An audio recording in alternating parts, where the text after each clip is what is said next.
အားလုံးပဲမင်္ဂလာညချမ်းလေးပါခင်ဗျာခန့်ကြီး YouTube Channel ကနေ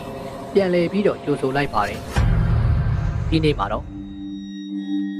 ပရောလောကဇလန်လေးနှစ်ပုဒ်ကိုပြောပြတင်ဆက်ပေးသွားမှာပဲဖြစ်ပါတယ်ခင်ဗျာဒီဇလန်လေးမစတင်ခင်မှာကျွန်တော်ရဲ့ channel လေးကို subscribe လုပ်သွားပြီးဘေးကခေါင်းလုံးလေးကိုလည်းနှိပ်သွားပြီးတော့တောင်းဆိုချင်ပါတယ်ခင်ဗျာ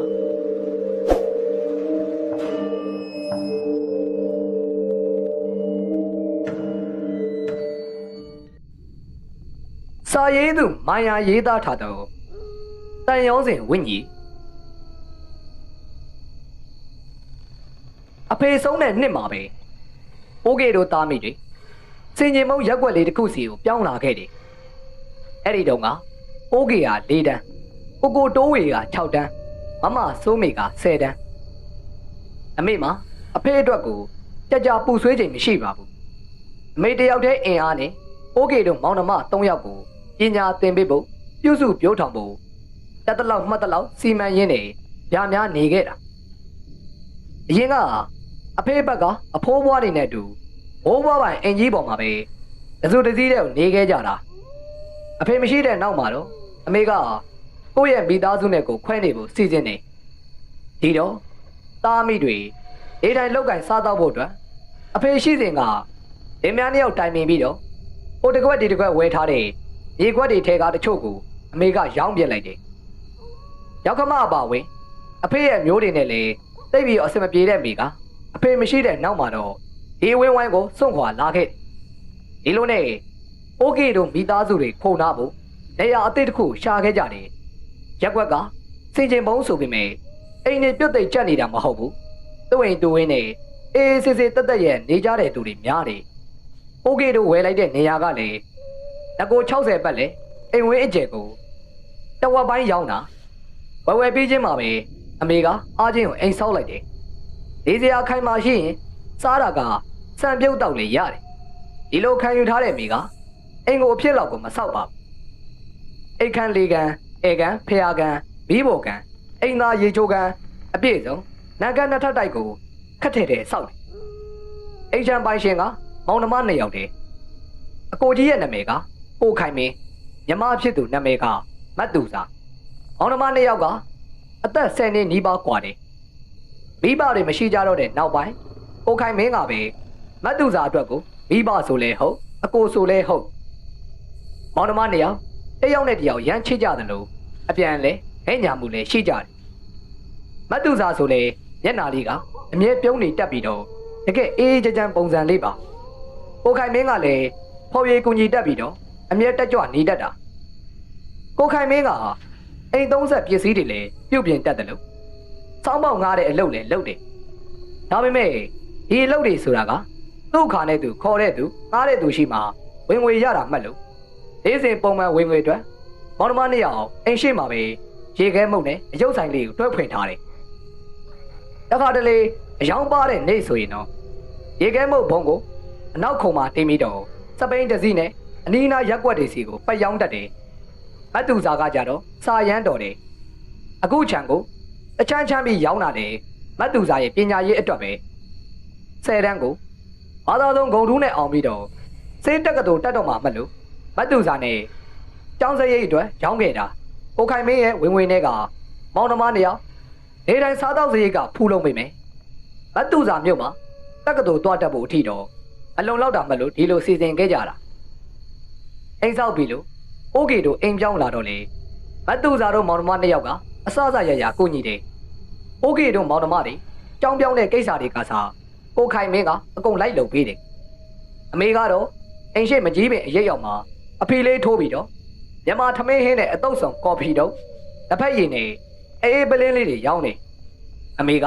လက်ရကောင်းတော့စိုင်လေးကအချိန်ခဏအတွင်းမှာပဲပုံမှန်ဖောက်တယ်တွေရလာပြီးတော့ရောင်းလဲရောင်းရတယ်တက်ကတူတက်ဖို့စောင်းရင်းနေအိမ်မှာအားနေတဲ့မတ်သူစာကလည်းအိုးကေတို့ဆိုင်ဘက်မှာလာကူပေးတယ်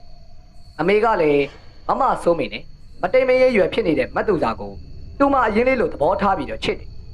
ဒီတိုင်းမတ်သူစာတို့မောင်နှမအတွက်ကိုဟင်းတစ်ခွက်ပို့တယ်တခါတလေလေအိမ်ဘက်ကိုခေါ်ပြီးတော့အိုးကေတို့နဲ့အတူထမင်းဝိုင်းတစ်ဝိုင်းနဲ့စားစီတယ်အရင်တုန်းကမောင်နှမ2ယောက်တေချာမချက်ပြုတ်တတ်တော့ အစင်ပြေသလိုစားခဲ့ကြရတာမလို့အမေရဲ့လက်ရာကိုမတ်သူစာတို့တိတ်ကြိုက်ကြတယ်ဒီလိုနဲ့မတ်သူစာတို့နဲ့ပိုးကေတို့တွေကအိမ်နေချင်းနဲ့အိမ်တိုင်လိုဖြစ်လာအစားကတော့စီယိုခတ်ဖို့အစီအစဉ်နဲ့ဝင်းနေဝင်းအလယ်မှာစိုက်ထားစီယိုလေးတွေရှိတယ်ဝင်းမခတ်ဖြစ်တော့ပါဘူးမတ်သူစာလည်းတက္ကသိုလ်တက်တော့တခြားမြို့မှာအဆောင်နေပြီးတော့တက်ရတယ်မောင်နှမနှစ်ယောက်အခွဲစာဖို့ခွဲရတာမလို့စိတ်မကောင်းဖြစ်ရတာပေါ့ဟိုရောက်သွားတဲ့မတ်သူစာကအလိုနေမမြင်ရပါပဲဒီမှာကြံခဲ့တဲ့ကိုခိုင်မင်းကအစားနိုင်မတော့နိုင်တမမိုင်နဲ့နေမကောင်းဖြစ်ပြီးတော့စစ်ပလင်းချိတ်ရတဲ့အထိပဲနောက်ပိုင်းအချိန်ကပဲအရာရာကိုဒေတာတကြောက်ဖြစ်သွားစေတာပေါ့မတ်သူစာကစားရီအရေးကြီးလို့တခါတလေမှပြန်လာတတ်ပေမဲ့ကိုခိုင်မင်းကတော့မြမပြစ်သူစီကိုခဏခဏသွားတယ်စားစရာ6ချမ်းတွေပို့လိုက်အချုပ်ဆိုင်အပ်ထားတဲ့ဝမ်းဆက်တွေရရင်တွားပို့လိုက်နေသူ့ခမမအားရဘူးမတ်သူစာအိမ်မှာမရှိတော့ကိုခိုင်မင်းကအစားအသောက်အတွက်ကိုပို့ချွေးတာတယ်လို့အလုပ်ကိုလည်းအရင်ကားထက်ကိုပို့လုပ်တယ်သူညမလေးเจ้าမှာမျက်နှာမငယ်ရအောင်အစအရာရာကိုဖြည့်ဆည်းပေးခြင်းတော့သူကအနေအစင်းရဲ့အစာစင်းရဲ့ခံပြီးတော့ချစ်ကိုစုတယ်စုံမိတာလေးများရလာပြီဆိုရင်ချွေဆိုင်ကိုတန်းပြေတာပဲပြီးရင်ချွေတယ်လေးကင်ပြီးတော့မတ်သူစာစီကိုတွားပို့တယ်ညမငယ်ကိုအများနည်းတူဝစ်စားစေခြင်းနဲ့စေတနာပေါ့မတ်သူစာကလည်းလိမ်မရှာပါတယ်စာစူးစားပြီးတော့ပို့ပေးတဲ့ပတ်စံနဲ့လောက်ငေါအောင်သုံးတယ်ဒီတလမှာ30ရာနဲ့လို့ပတ်စံကျရင်နောက်လောက်ဝေရှော့ပို့ခိုင်းတယ်ကျောင်းရက်ရှည်ပိတ်လို့မတ်သူစာပြန်လာရင်အိုးကေရမ်းပြော်တယ်မတ်သူစာကအိုးကေကိုချစ်တော့ဘုတ်တရောအယုတ်ရောဝယ်လာပေးတတ်တယ်အဲ့ဒီလိုနဲ့မတ်သူစာလည်းကျောင်းကိုတစ်နှစ်ပြီးတစ်နှစ်စူးစားရင်းနဲ့အိုးကေတို့မိသားစုကလည်းစိုင်လေးကိုတစ်နှစ်ထက်တစ်နှစ်ကိုပို့ပြီးတော့တိုးတက်လာအောင်စူးစားရင်းနဲ့ဖြတ်တန်းလာကြတယ်ဒီလိုနဲ့မတ်သူစာစိတ်တက်ကတော်နောက်ဆုံးနဲ့စာမေးပွဲအောင်စရင်တွေထွက်ဖို့3ရက်လို့အိုးကေကလည်း10တန်းစာမေးပွဲပြီးကစားမလို့စားလိုက်အိတ်လိုက်လဲလိုက်နေအပြေဝကိုအနားယူနေတဲ့ချိန်မတ်သူစာကလည်းအိမ်မှာရှိနေတော့နှစ်ယောက်သားအဖွဲကျနေတာပေါ့အိုးကေကမတ်သူစာလောက်တော့စာမတော်ပြင်မယ်မတ်သူစာအားကြပြီးတော့စာလုံးတဲ့သူဆိုတော့စာမေးပွဲအောင်မှာတေချာပေါက်မလို့ဘုံထုပါမပါပဲရင်ခုန်ရမှာဒီတော့တက္ကသိုလ်တက်ရမှာကျင်းသေးဆိုတော့မတ်သူစာကသူ့တက္ကသိုလ်တက်တော့ကဝစ်ခဲ့တဲ့ဝမ်းဆက်တွေတဲကလက်သေးတာတစ်သေးတာတွေအိုးကေကိုပေးတယ်မတ်သူစာရဲ့ခန်းထဲမှာအင်ကြီးတွေရွေးကြတော့အိုးကေကပျော်နေတာပေါ့ရွေးကြရင်းနဲ့ပန်းရောင်ဝမ်းဆက်လေးစုံကိုအိုးကေကောက်ကင်တော့ဟေးအဲ့ဒါကအိုးကေလေးဝေစုတဲ့မပါဘူးနော်ကိုကမမ10တန်းအောင်တုန်းကဝယ်ပေးထားတာဟာမလို့အဲ့ဒါကမမအသက်ကြီးတဲ့ထီကိုတိမ့်ထားမယ်ဟာကျန်တာတွေတော့ကြိုက်တဲ့လောက်ယူပါရှင်တကယ်လဲမတ်သူစာပေးထားတာတွေကအနဲ့မနှောမလို့အိုးကေလေဟုတ်မမဒီလိုဆိုပြီးတော့ခေါင်းငိမ့်လိုက်တာပဲစင်းတက်ကတော်အောင်စင်းရင်ထွက်တော့မတ်သူစာအောင်တယ်စူးစားတဲ့သူမလို့အောင်စင်းရင်အတွက်ကိုရေမခုံရပေမဲ့သိရှိစူးစားလာရတဲ့ကဏ္ဍတစ်ခုအောင်မြင်ပြီးမြောက်သွားတာဖြစ်တဲ့အတွက်မတ်သူစာလည်းအရင်ပြောနေရှာတာအောင်နှမနှစ်ယောက်လုံးပျော်ရှင်သွားလက်နေလိုက်ပုံကတော့ဘေးကလူတွေပါအပျော်ကူးတယ်မတ်သူစာကလည်းရုံစင်းရမယ်ရေဆရာဝန်လိုင်စင်ရရင်စေကန်းကိုအိမ်ရဲ့ဘေးနားမှာစောင့်မဲ့ရေစသဖြင့်ကိုကြိုးတွေးပြီးတော့တနေ့ကုန်စကားတွေပြောမကုန်အစီအစဉ်ဆွဲလုံးအကုန်ဖြစ်နေတာအောင်စင်ရင်ထွက်ပြီးတဲ့နောက်နေ့မတ်သူစာကငယ်တကယ်ချင်းနေတဲ့တူ10တန်းတုန်းကစာပြပေးခဲ့တဲ့ဆရာမကြီးစီကိုတွားပြီးတော့ကြော့ကျင်တယ်ဆိုတော့ကိုခိုင်မင်းကခွင့်ပြုမမရရအဲ့ဒီနေ့ကမတ်သူစာဝိတ်ထားတာမစုံစီအောင်အပျော်သားဝမ်းဆက်လေးအသားပြူတော့အဲ့ဒီဝမ်းဆက်လေးနဲ့တော်လှနေတယ်အသွားခင်မှာမတ်သူစာကသမီးကြောင်းတက်နေတဲ့တစ်ချောင်းလုံးစားရည်တောက်ရည်ဆင်ပြေခဲ့တာအန်ဒီကြောင့်ပါဒီလိုဆိုပြီးတော့အမေကိုပါဒိတ်ထမင်းရဲ့ဟောတချို့ရဲ့နဲ့ကတော့သေးတယ်အမေကသူ့ရဲ့တတိကြီးကိုပေးရင်းနဲ့အေဂျင့်နဲ့မတ်သူစာရဲ့ပုံစံလေးကိုကြည့်ပြီးတော့ဈေးလာခုတဲ့လူနာတွေကတော့သမီးမျက်နှာမြင်တာနဲ့တင်ယောဂတဝက်လောက်ကတတ်တာတော့မှာပဲဒီလိုပြောလိုက်သေးတယ်အဲ့ဒီမြင်ကွင်းကအိုးကေအတွက်ကိုမတ်သူစာကိုအသက်ရှင်လျက်ကိုနောက်ဆုံးမြင်လိုက်ရတဲ့မြင်ကွင်းပဲဟုတ်တယ်အဲ့ဒီနေ့ရက်နေကင်းဆရာမကြီးကိုကြော့ပြီးတော့ပြန်လာတဲ့လမ်းမှာပဲကားမတော်တဆဖြစ်ပြီးတော့မတ်သူစာပွဲချင်းပြီးဆုံးသွားခဲ့တယ်ကားကမတ်သူစာရဲ့တငယ်ချင်းတယောက်မောင်းတာအပြန်လမ်းမှာကြောက်ကူတလားကိုအဖြတ်မှာတစ်ပတ်လမ်းကျောကနေကြော်လာတဲ့ကားနဲ့ညနေချင်းဆိုင်ကိုတိုက်မိတယ်အချိန်ပါတော့က လွဲထွက်ပြီးတော့ကြောက်တဲ့ပြုတ်ကျသွားတယ်ကားပေါ်မှာလူ6ယောက်လိုက်လာတာမှာမတ်သူစာနဲ့ကားမောင်းသူရဆုံးသွားပြီးတော့ကြံတဲ့သူတွေကဒဏ်ရာအပြင်းထန်ရပြီးတော့ဆေးရုံရောက်သွားတယ်ကားမောင်းတဲ့တဲ့င်းကိုပိုးကေတို့မကြားရသေးခင်မိနစ်20လောက်အလိုပိုးကေနေလဲစားမဟုတ်ညစားမဟုတ်တဲ့အစာပြေစာစားပြီးတော့ဘိုက်လေးတာနဲ့အိမ်နေအိမ်ကြားကအကြီးပင်နဲ့တရက်ပင်ကိုတစ်ဖက်စီကိုခြိထားတယ်ပိုက်ကုံတန်းပေါ်မှာကာတို့စာအုပ်ဖယင်းနဲ့နှက်နေတာဖယင်းနဲ့ရက်ခွန်တွေလေးလာတာနဲ့စာအုပ်ကိုခဏချပြီးတော့မိကနေဖြစ်နေတော့ကိုအတန်ကတော်တော်ကျဲတာမှလို့ပိုးကေလေစက်ခနဲ့လန့်လို့ပြီးတော့အတန်လာရဘက်ကိုလှမ်းကြည့်လိုက်တယ်ကိုခိုင်မင်းတို့ဘက်အချက်မှာအင်ချစ်တကားဝါမှာရက်နေတဲ့မတ်သူစာပိုးကေကြီးတဲ့ဘက်ကနေဆိုရင်မတ်သူစာကိုဘေးတစောင်းနေထားနေပဲမြင်ရတာဆိုတော့ညနာကိုလည်းတချမ်းပဲမြင်ရတယ်ဒါပေမဲ့လေပုံစံရောဝေစာရောကြည့်ရတာနဲ့မတ်သူစာမှန်တန့်သေးတယ်မတ်သူစာကအိမ်ကထွက်သွားတော့ကအဝတ်စားနေပြီမယ်အခုမြင်နေရတာမှာတကူကူကထိုးချနေတာကခေါင်းစာအခြေဆုံးရေတွေဆိုရွှဲနေတာအပင်ရှည်တွေကလည်းရေဆိုထလို့အချောင်းလိုက်တဲ့တိုင်းကိုဖယိုဖယက်နေအမသူသာဘာဖြစ်လာပါလဲသိချင်စိတ်ဖြစ်ပေမဲ့လက်တလုံးမှာအိတ်ချင်စိတ်ကပိုများနေတော့ပိုးကြီးလည်းမေးကနေဆိုပြီးတော့ပြန်အိပ်ပျော်သွားတယ်တောင်းလောက်နေတော့ပိုးကြီးထောင်းဟဲ့ထောင်းလို့ပိုးကြီးရဲ့အစကလည်းပြောလက်ကလည်းတိုးလုံနေတယ်မမဆုံးမိကြောင်ပိုးကြီးလည်းပြူးပြပြနဲ့နိုးလာတယ်ဘာလို့လဲမမသူသာဘာဖြစ်လာတာတဲ့လေဒိုးတဲ့သူရဲ့အတန်ကအလန်တကြားဆိုတော့ပိုးကြီးလည်းလန့်နိုးပြီးတော့အယောင်ယောင်မမနဲ့ဘာတွေပြောနေမိမှမသိပါပိုးကြီးရဲ့စကားကြောင့်မမဆုံးမိကတုံကနေငိန်ကြသွားပြီးမှပြောလာတာက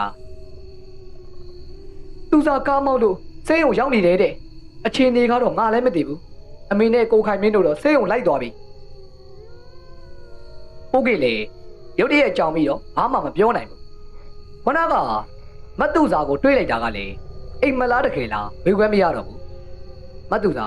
ဘာမှမဖြစ်ပါစေနဲ့လို့ပဲစိတ်ထဲမှာအထက်အခါကစူတောင်းနေမိတာဒါပေမဲ့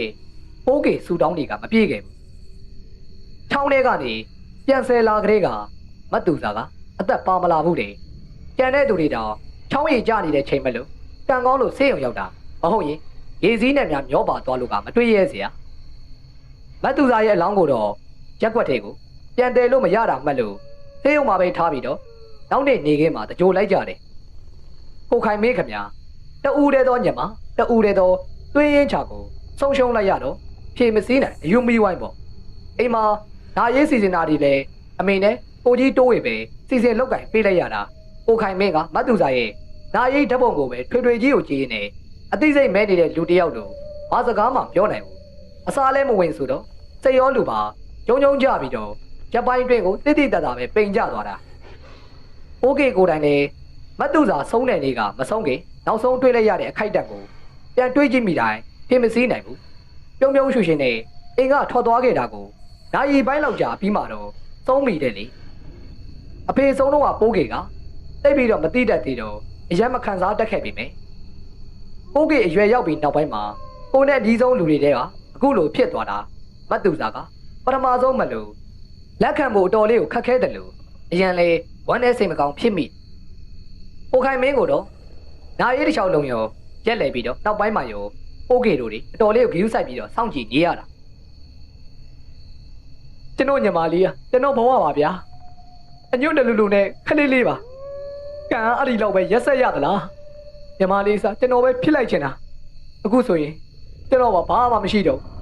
ညီမလေးမရှိတော့မှတော့ကျွန်တော်ဘဝလည်းဘာတိတ်ပဲရှိတော့မှလေကျွန်တော်ညီမလေးကိုအရန်ချစ်တာ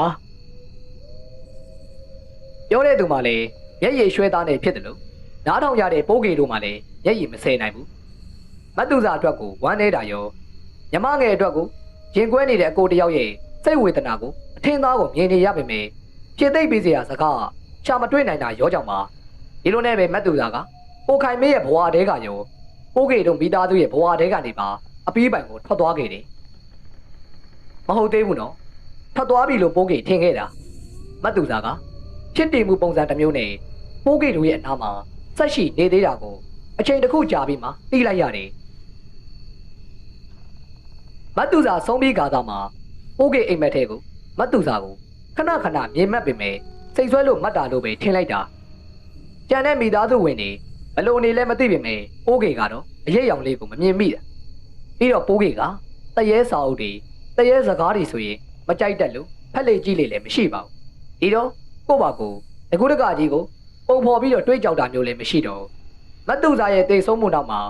ဝမ်းနေတာကလွဲပြီးတော့ဘာမှအထူးတလဲကြီးကိုတွေးမိတာမျိုးမရှိပါဘူးဒီလိုနဲ့3လလောက်ကြာပြီးမှโอเค10တန်းအောင်စရင်ထွက်ပြီးတော့1လလောက်အကြာမှစပြီးတော့တတိထားမိလာတာဟိုခိုင်မင်းကသူ့ရဲ့စိတ်ကိုတရားနဲ့ကုကျင်တာမလို့တောင်ပေါ်ဖုံးကြောင်းတစ်ကြောင်းမှာတရားတိုင်းကုသိုလ်ယူမယ်ဆိုပြီးတော့ထွက်သွားတယ်စိတ်နိုင်ရင်ဖုံးကြီးပါဝင့်မှာမလို့6လ9တနေ့ဖြစ်ဖြစ်တစ်နှစ်လောက်ပဲဖြစ်ဖြစ်ကြာချင်းကြာမယ်ပြောခဲ့တာပြီးတော့အမေဆိုင်ကလည်းတစ်ဖက်ရေးဆိုင်မှာတွဲဖွင့်ထားတာမလို့နေရာလိုတာသိတော့သူ့ရဲ့အိမ်ဘက်အချမ်းကိုပါအန်တီအစင်ပြေတယ်လို့စီမံပါဆိုပြီးတော့တောက်အပ်သွားတယ်စိတ်ကိုအသေးသေးကိုထိန်းနိုင်လို့လားမသိပါဘူးမတ်သူစာရဲ့အဝိဇ္ဇာအသုံးဆောင်ပစ္စည်းတွေကိုလည်းပိုးကေကိုပေးခဲ့တာမှာတပုံတပင်ကြီး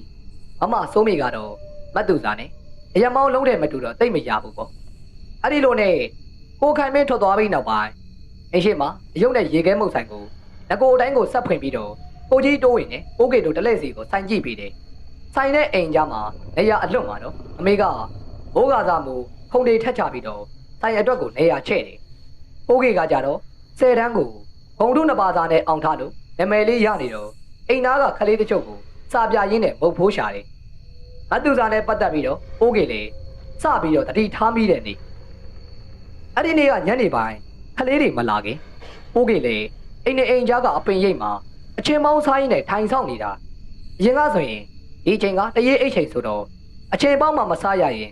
မျက်လုံးလေးတဲ့ခန်းစားရလို့အပြစ်မနေကိုစားရတာမျိုး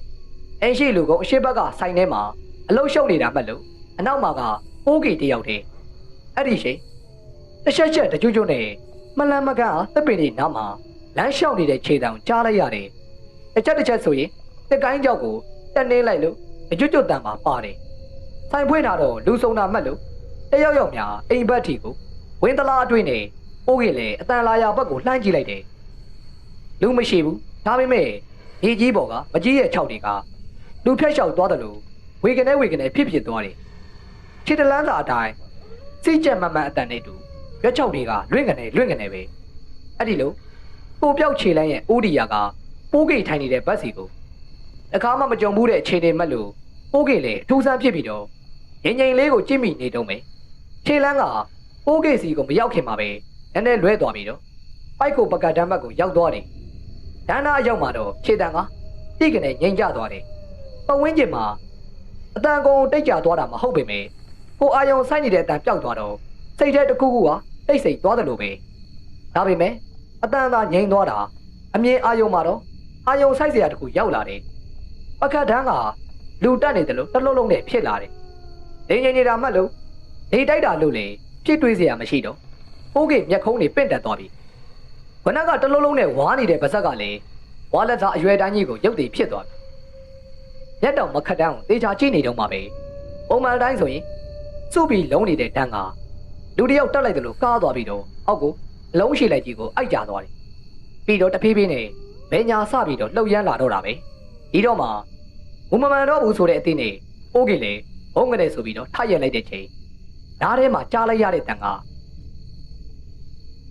မောင်လေးကြီးထပါတော့ဒီစချီတဲ့အကြော့နဲ့ကြော့တေးကိုတီတချင်းပါ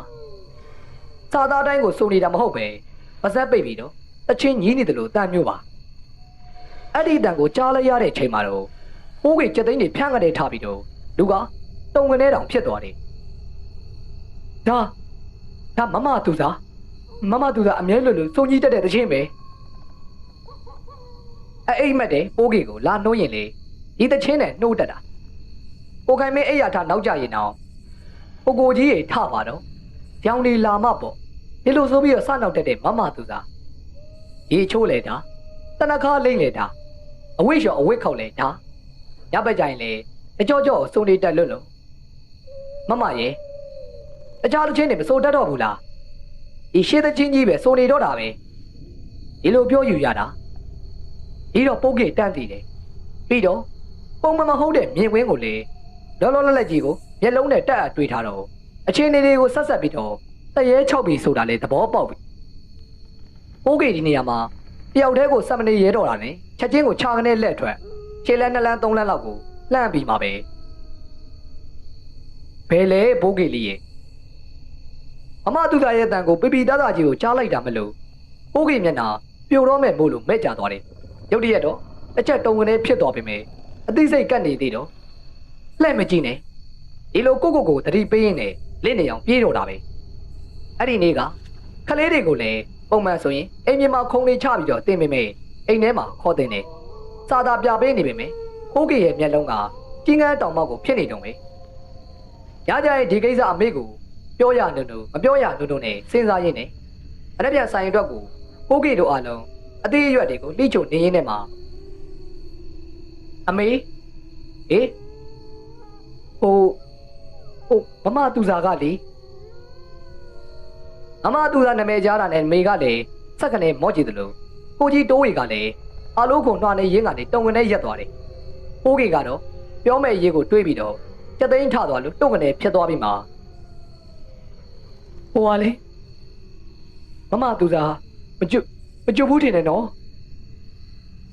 သမီးကဘာတွေးလို့တော့ဟမ်မေကိုပြောစမ်းဒါနဲ့ပိုးကေလေညနေရကိစ္စကိုပြောပြတော့အမေကခေါင်းတငိမ့်ငိမ့်လုံနေရုံကလွဲပြီးတော့ဘာမှမပြောပဲထွေထွေကြီးကိုကြီးတိုးဝေကလည်းတကူကူကိုပြောဖို့ခြေတုံချတုံဖြစ်နေတဲ့ပုံစံကနေနောက်ဆုံးထုတ်ပြောလာတော့တာပဲตาလေးသိတယ်မေตาကိုယ်တိုင်မြင်တာတော့မဟုတ်ပါဘူးဟိုရပိုင်းကသားနဲ့ဟိုကောင်တွေအဲ့ဒီဘက်အိမ်မှာအိတ်လိုက်သေးတယ်မလားအဲ့ဒီတော့ကငမင်းကအမီဖိုးနဲ့ဟိုဟာဒီဟာတွေကြည်တာသားမကြည့်ဘူးနော်အဲ့ကောင်တွေကြည်ရပြီးတော့ပူလို့ဆိုပြီးတော့သူတယောက်တည်းပစိုးချုပ်ပြီးတော့ဘစ်နဲ့အိတ်တယ်ဒီလိုပြောရင်းကနေကိုကြီးကပိုးကေတို့ကိုအားလုံးအားလာတစ်ချက်လှမ်းကြည့်သေးတယ်ပြီးမှဆက်ပြောတာကညကြသူ့အသက်ရှူကြက်တယ်လို့ဖြစ်ပြီးတော့နိုးလာတော့မြင်တာကသူ့ရဲ့ရင်ဘက်ပေါ်ကိုမိမတယောက်ခြေထောက်နဲ့ဖိကျိန်နေတာတဲ့အဲ့ဒီမိမရဲ့ပုံစံကတကိုယ်လုံးရည်တွေကစိုးနေသလိုပုံစံနဲ့ပြီးတော့အင်ကြီးကလည်းလိမ်မော်ရောင်တောက်တောက်နဲ့လို့ပြောတယ်သူရင်ဘက်နာတယ်ဆိုလို့သားတို့ကြည့်တော့သူ့ရဲ့ရင်ဘက်မှာတကယ်ခြေရလို့အညို့ကွက်ကြီးအဲ့ဒါကမတ်တူစာလားလို့ကိုကြီးကပြောလဲပြောမျက်လုံးကလည်းစိတ်မလုံးသလိုအိုကြီးဒီကြီးဖြစ်နေသူစာလေးစိတ်ဆွဲမယ်ဆိုလေဆွဲကျင်စရာပါပဲအနာဂတ်အတွက်ကိုအစီအစဉ်တွေကိုခြာထားရကနေရုတ်တရက်ကြီးကိုမပြန်လန်းကိုလှမ်းရရှာတာပြီးတော့သူ့ကိုလည်းဘယ်စိတ်ချပါမလဲမောင်နှမနှစ်ယောက်ကဒီလောက်ချစ်ကြတာအမေကခဏတော့ငြိမ်နေသေးတယ်ပြီးမှအမေလည်းတတိထားမိတယ်တားခိုင်မင်းသွားပြီးတဲ့နောက်နေ့အမေမနက်အစောကြီးစိုင်ထခင်းတဲ့အချိန်ပဲသူစားလေးကိုအိမ်ရှိမှာလမ်းလျှောက်နေတာတွေ့တာစုံးတဲ့နေ့ကအင်ကြီးလေးနဲ့ပဲအမေကမျက်စိမကောင်းတော့အရိပ်လိုဘာလိုပဲမြင်လိုက်တာပါဒါပေမဲ့အမေသိတာပေါ့ဒီပုံစံဒီရိပ်ကိုအမေကပြောရင်းကနေအတန်နှင့်ဝင်သွားတယ်တန်ရောစိတ်တမြင်ဆိုတော့အမေအတွက်လည်းလက်ခံဖို့ကခက်ခဲရှာမှာမို့အတူမဆိုကိုချစ်ရခင်ရတဲ့သူတွေကိုဒီလိုဘုံဘွားမျိုးမှာရှိနေစေချင်ကြမှာမဟုတ်ဘူးလေပိုးကေကမတ်တူစာအတွက်ကိုစိတ်မကောင်းတာလေမကောင်းတာတစ်ပိုင်းကြောက်တာလေကြောက်တာတစ်ပိုင်းမလို့အဲ့ဒီညကကိုခမ်းမကိုမအိပ်ပဲအပေါ်တက်မှာမမဆိုးမိနဲ့တူသွားအိပ်တယ်ည7ကျော်လောက်ထိကိုညီမနဲ့အောင်တွတ်ထိုးရင်းနဲ့မအိပ်ကြသေးဘူးအဲ့ဒီချိန်ကြွေကနေဆိုပြီးတော့ကြံကင်းများကိုနင်းလာတဲ့တန်ကိုကြားလိုက်တာမလို့နှစ်ယောက်သားတိကနေငိမ့်ကြသွားတယ်အမေလာချောင်းမိထင်တယ်တိုးတိုးလေးပြောရင်းနဲ့အိတ်ချင်အောင်ဆောင်ပြီးတော့အမေအော်မာကိုစောင့်နေကြတာကြမ်းနင်းတန်ကအခန်းရှိကိုရောက်တော့ရက်သွားတာမလို့တေချာပေါက်ကိုမေးပဲပေါ့တကားကိုလက်ပြားနဲ့တဆက်ဆက်နဲ့ခောက်နေတယ်လို့တန်ကထွက်လာတယ်ချောင်းဟန်တန်ကိုကြားတဲ့အချိန်မှာတော့ညီမနဲ့တယောက်မျက်နှာတယောက်ကြည့်လိုက်မိတယ်အမေချောင်းဟန်တန်မဟုတ်ဘူးဒါပေမဲ့အမေလားဘာမှပြန်မဖြစ်ဘူး ဒါပေမဲ့အခန်းရှိမှာလှုပ်စီဖြစ်နေတဲ့ရိတ်ကိုတကားအောက်ခြေအဟာကြားကနေနှစ်ယောက်လုံးမြင်ရတယ်။ဗီဒီကထုံးတာတော့ဖျောင်းမစိုးအစိမ်းဖြော့ပေါ်မှာအလင်းပြန်နေတဲ့ပုံရိပ်ကိုအခန်းထဲကနေလှမ်းမြင်ရတယ်။လိမ္မောရောင်ကြီးဒါပေမဲ့အိမ်ထဲမှာဆိုတော့မယုံမရဲကလည်းဖြစ်နေတာ။ကိုကြီးတိုးဝင်များလာဆသလားပေါ့။နောက်ဆုံးမမဆိုးမိကအခန်းတကားနာကိုကတ်သွားပြီးတော့အောက်ခြေကိုငုံကြည့်ပြီးတာနဲ့ချက်ချင်းဆိုသလိုစက်ကနေပြန်ထပြီးတော့ဦးရောက်ဖားရလှဲ့လာတယ်။အမေမဟုတ်ဘူးချက်တော့ကရေတွေဆိုးနေတယ်ထမင်းကြီးကလည်းဟိုးရောင်ပဲနှစ်ယောက်သားပြောလဲပြောကြက်သိန်းနေလဲထလို့လက်တွေနဲ့တတ်ချရတယ်ဘာလို့ရမှမသိတော့တယောက်မျက်နှာတယောက်ကြည့်ပြီးတော့မလုံးမရှက်ကိုထိုင်နေကြတာပေါ့တောင်းလောင်နေတော့အင်ချေရဲ့အပြင်ဘက်မှာလှုပ်ရှားတန်လို့ကြားလိုက်တယ်အတိအကျပြောရရင်တော့ခြေတန်ရဲ့လုံချီအနာခတ်တယ်လို့တန်ရဲ့ဒီတော့နှစ်ယောက်သားတိုင်ပင်စရာမလိုပဲပြတင်းမောက်စီကိုလစ်ခနဲ့ရောက်သွားတယ်ဟေး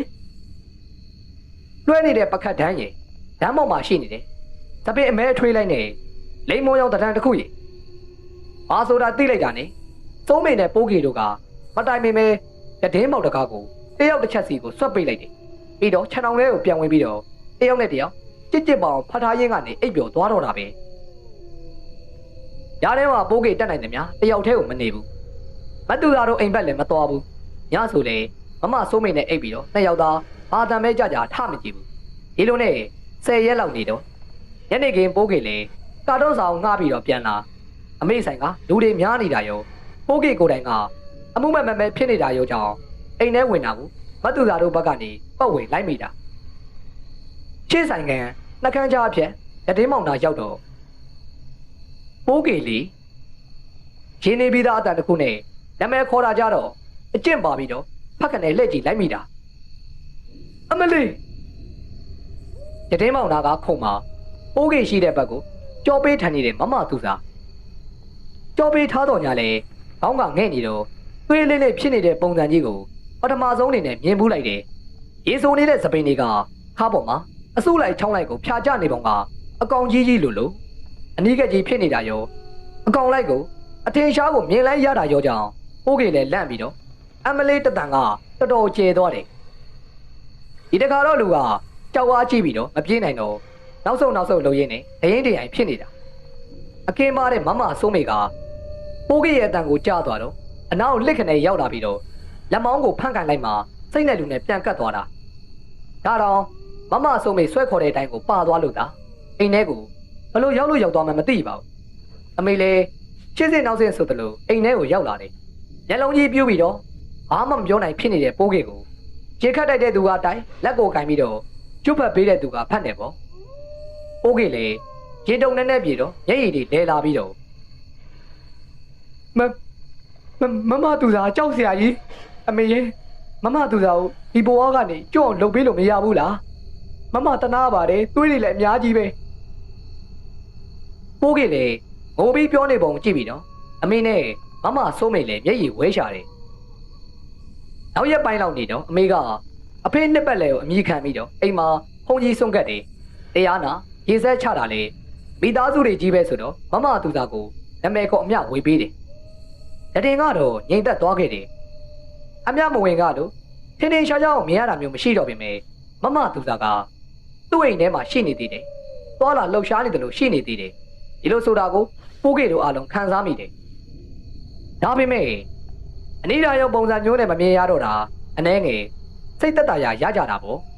အမေကတော့ညဘက်ဖျားရှိခိုးတိုင်းမမသူစားကိုရည်စူးပြီးတော့အမျှဝေးတုံးပဲအဲ့ဒီလိုနဲ့